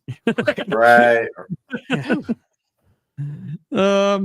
The Brawler then says, I think 3 All-Stars get the Switch 2 edition, including Galaxy 2, and will be official release, not timed exclusive, and a free upgrade for Switch 1 owners. I think Galaxy 2 gets the Prime Remaster treatment. Yeah, by itself. Yeah. I think it's going to be by itself. Okay. Demonic Brawler then drops a 10, says, I feel Nintendo's reasoning for not sending out dev kits. That story is to make sure third-party companies don't forget about Switch 1 yet. To keep Switch 2 from getting overwhelmed with niche titles. I will say, well, the second part, I definitely agree with the overwhelming in niche titles, but I think they are very much back in there. It's fine. It's kind of like full circle. So back with the NES and them controlling a whole lot of who gets to put games on their systems. And when I feel like it's very indicative of that, but it's like, but we'll be nice though. We'll be nice. Listen, you can put all the games on here, but we'll just kind of decide who and when get to be on here instead, you know? Sure. But I mean, it honestly, I think it, we've talked about this a bunch of times, but I just think it works better that way because my pockets are already empty and I'm not trying to go into debt, trying to get all the games that I want. And by the time I'm able to get those games, it's like years and years later. Like I would rather play those games now. So this just nice little stream of games that we're getting is so much better than a whole bunch of games and cannibalizing each other for some FaceTime. Yeah. Okay. Just these are a couple quick ones here. Mr. Black went to multiple of the channels here, dropping it was a click buy. Thanks for the support. MMXJK says hoping for a demo of Air Riders on Switch 2 to play. Yes. Kind of think they won't do it because like the thing that needs to be demoed the most is City Trial, and it's hard to demo that without it just being the game. Right. It's a very What hard. what about a test play? A temporary test play, sure, but then they're putting the demos out of these things that usually when the demos are here, they don't do test plays. Yeah. No. We'll see. I'm actually curious. So obviously, you know, Kirby's got more popular over the years, but like that Kirby Air Riders between Japan and the US has 6 million views on its direct. Wow. Which is insane. So like I'm actually starting to wonder, like, was this a smarter idea than we thought to line it up for Black Friday week? Because maybe they just had that belief in not just that Kirby's grown because of Forgotten Land, but also Sakurai has grown in popularity and a Sakurai made game. Mm-hmm. You know, much bigger deal now than back when he did the Kid Icarus stuff. So we'll see. T also went in. We were getting the T marathon. He started off low, and I was like, "Oh, cool." He's just doing a little support tonight for Stash. And then he comes in with the 50, of course, and we already went over the hundreds and the 200s and all of that. Mr. Black says, "Ayo, been watching." I said, "Me likely." There we go. Steak 1024.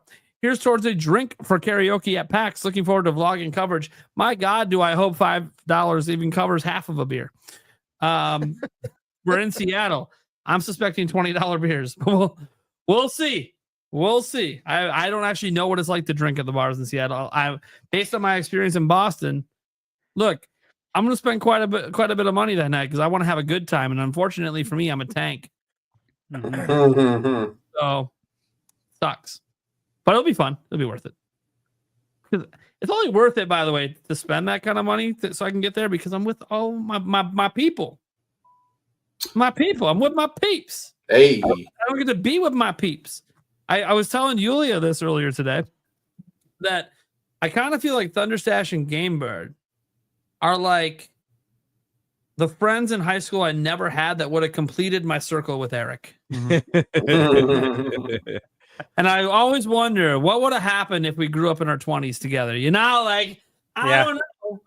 But for one night only, I'm going to try to find out. Yeah. I'm down. It's drinking time, boys. Ladies there. I know mine likes to have a good time. We'll see what the other ones are like. I have no idea. But for one night only, I just have to find out because I didn't get this. It was just me by myself. I wonder why Silksong isn't advertised on the eShop. Does it need to be? No, not really. Yeah, they don't have pre-orders up. That's why they just don't have pre-orders up. The pre-order for 2K is not even up. And it's You know, coming I was out going to say the next same thing. week. It's so weird. Doing weird It is things. weird.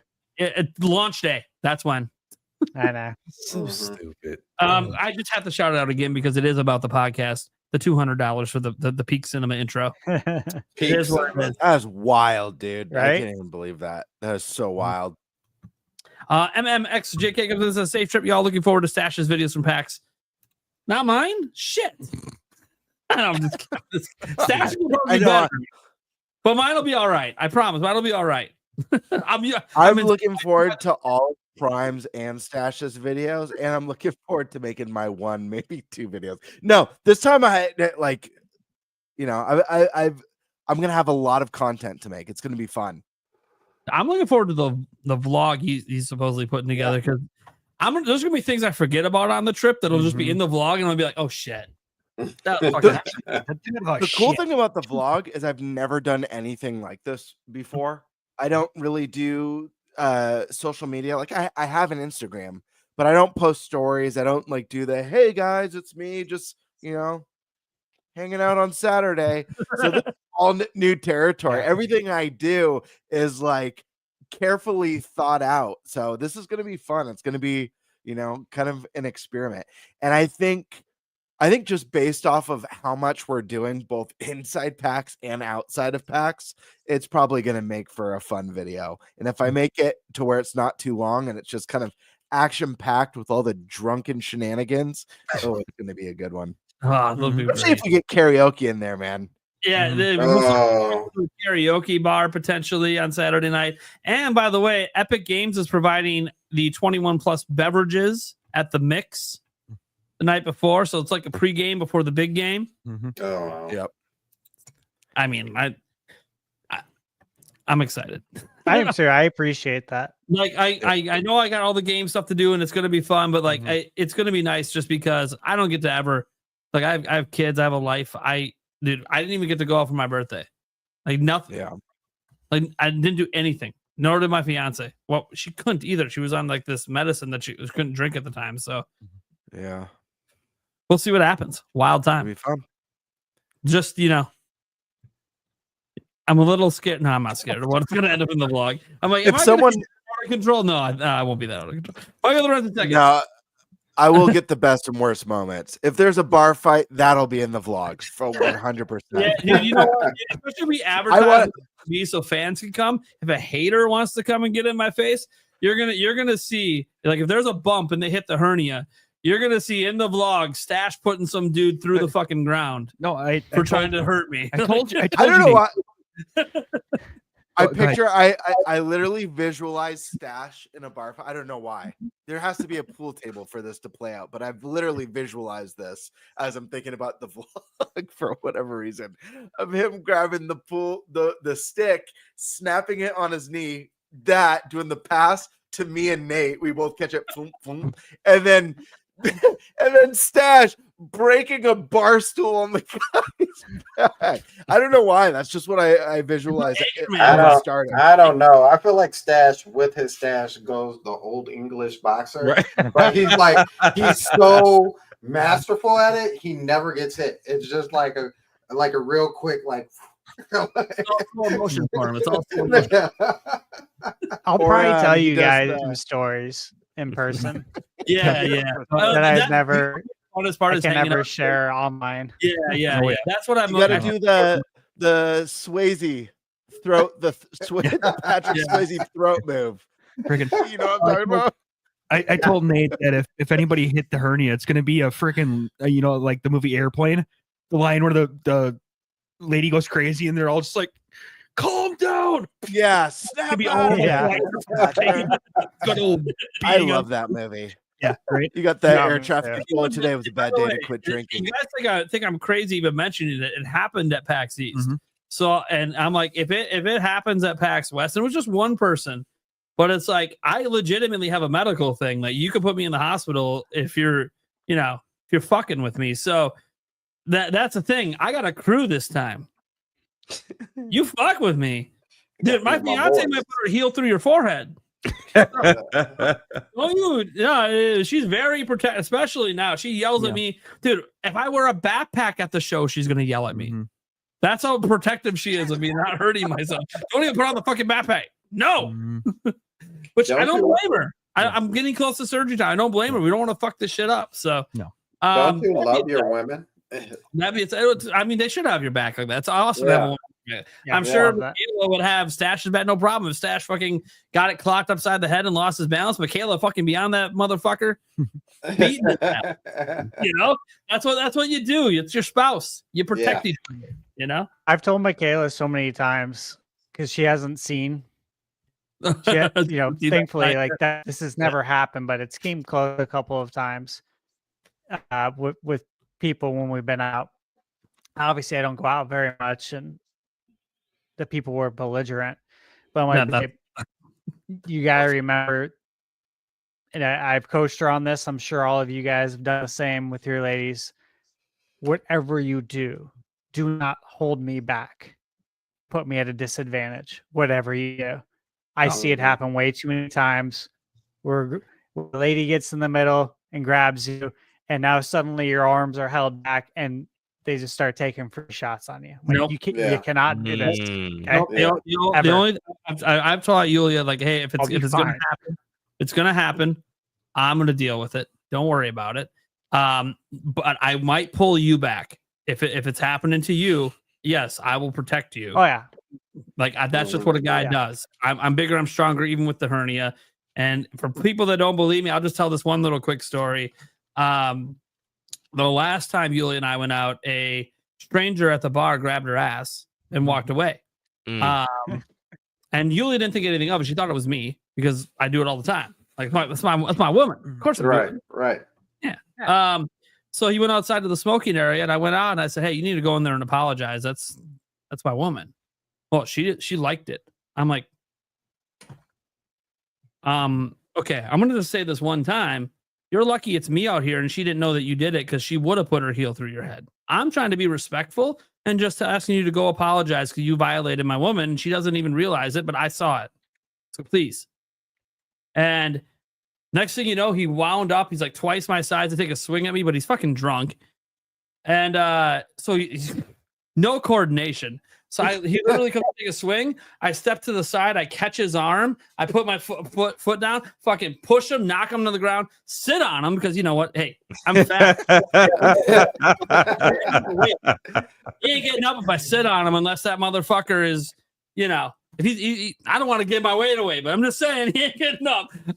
So I sat on him, and then I used my elbow to push his neck into the ground, and I said, "Are we done now? Are we done? Don't even bother going in to apologize now." And then I walked away. And so I was like, look, just because I have the hernia, don't mean I can't kick some ass. It's just, I don't want to. I don't want to, you know? It's like, all I asked you to do is be respectful and apologize. So like, yeah, you know, it's one of those things. I don't get in bar fights. I don't like bar fights. I know people are belligerent and drunk, but if you do something to my woman, that's kind of like what you're supposed to do as a man. Yeah. Absolutely. Exactly.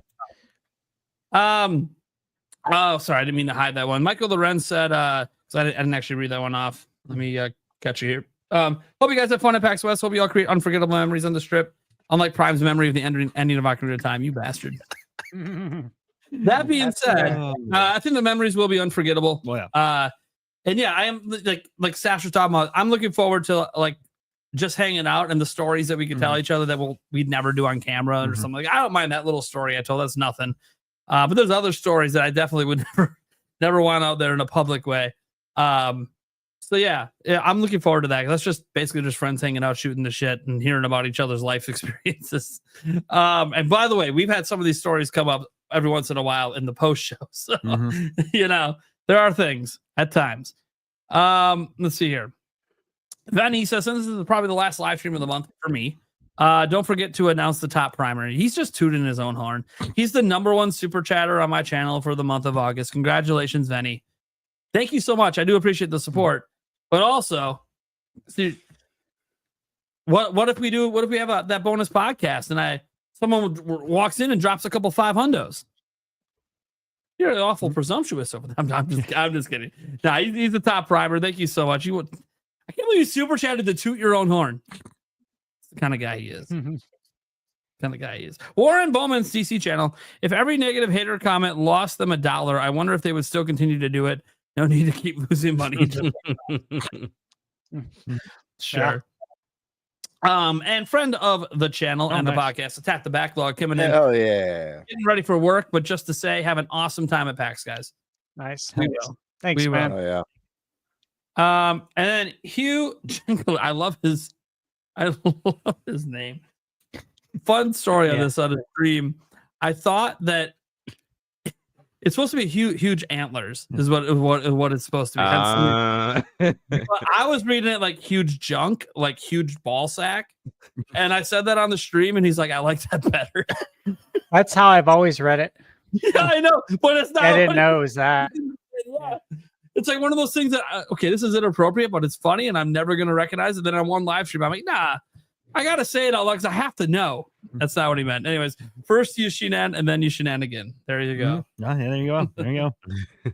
All right. That's going to do it for our show tonight. Let's go around the room. Let people know who we are, what we have going on our respective channels and or whatever the fuck we do with our lives. Yeah. you can find me here and the Clips channel and then PAX West. And a future crazy vlog on Gamers channel. Yeah, right. Watch Eric be the Hell crazy. yeah. He'll Right. be I know, dude. sober as shit, but he gets overtired and dude, next thing you know, there's like a joke that should not ever be said publicly, and he says it. And then you're gonna find out some things from Eric that are hilarious. And he'll never say it. You have said it in public. I just don't know if you knew people were listening. Fair enough. Yeah. Especially back in the college days. I mean, yeah. Sandstorm. Yeah, Sandstorm McDowell. You can find me at the Sandstorm Show Rebirth channel. We have a live podcast every Saturday. I almost forgot the time. Every Saturday at 7:00. Every Saturday at 7:00. And then the Winging It podcast on Sundays at 7:00, as well as the Jill podcast on Monday at 7:00. You can also find Jack this way. Jack, which I mean, obviously he's going to tell you the same on the Winging It podcast and the Sandstorm Show as well. So and also Twitter, because I forgot we have those things. So Right. at Sandstorm McD, you can find me on Twitter as well. And Love the McD. Yes. yeah, MC. That's the back. I shouldn't say that. Never mind. You should not. I'll say it behind. You I'll shouldn't. say it behind doors. But yeah, yeah, we cause controversy on Twitter. That's how we do. There we go. Action Jack. Like Sandstorm said, you can find me on the Sandstorm Rebirth as well as the Winging It podcast channel. Saturday for the Sandstorm channel at 7 p.m. Winging It podcast at 7 p.m. on Sundays. And then also, if you are into hip hop music as well as gaming music content, you can find the YouTube page for Master Sword Music, where I'm a part of a group of 5 or 6 individuals that also make content as well.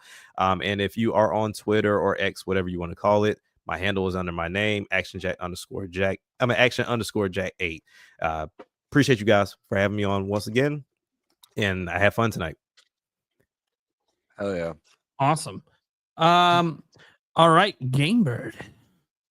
You guys know where to find me here on YouTube at Gamebird Classic. I just dropped a video the other day about Nintendo's 2-pillar strategy, something we've seen Nintendo doing with Mario and Zelda for years now, but it's also started to bleed into other series. And this is an interesting strategy that I think could bleed into their, more dormant series or lesser selling IP to keep them relevant with a consistent flow of games. So check that one out. I'll have the PAX vlog as well as tons of impressions. I'll be sure to be covering games that we got to play. Pokemon, Kirby, of course, will be on the channel, as well as some of the cool third-party and indie stuff that we check out at PAX as well.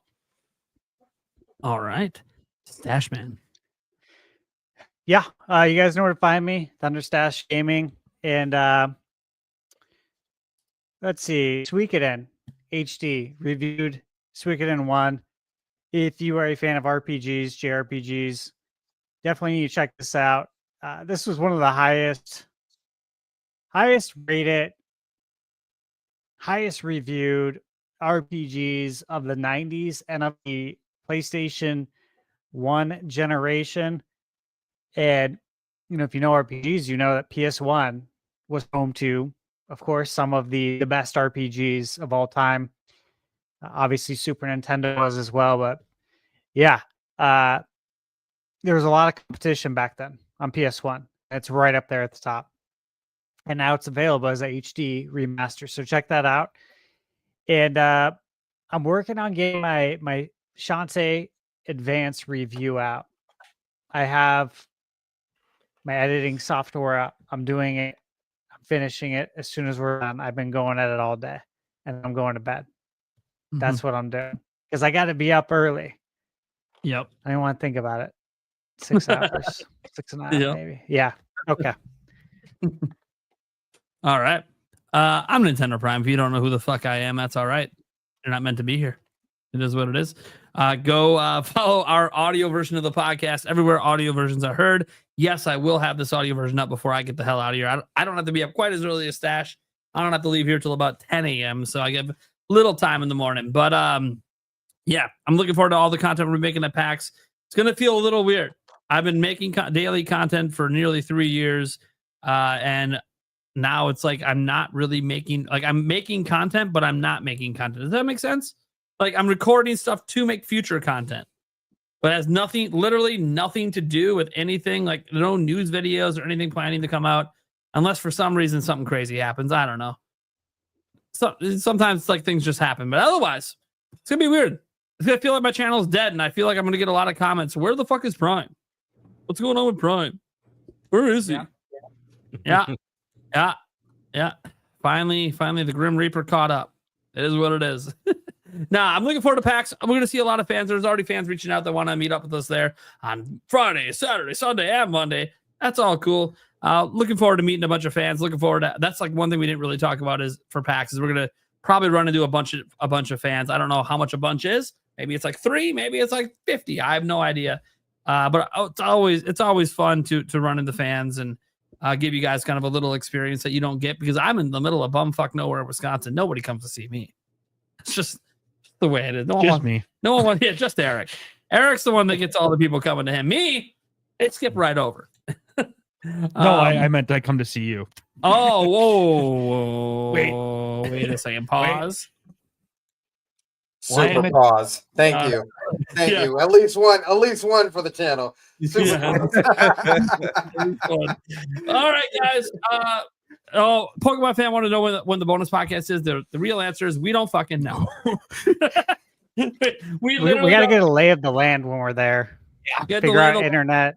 It has to happen before the end of Sunday, of course, because Birdman heads out on Monday, and since he's missing next week, we really want to make sure he's on that in-person one. So that's the only thing I can tell you. It's not going to be Monday. It's going to be Friday or Saturday or Sunday. I don't know when. We'll figure it out. All right, guys. Peace out, everyone. Later. Good night. Peace.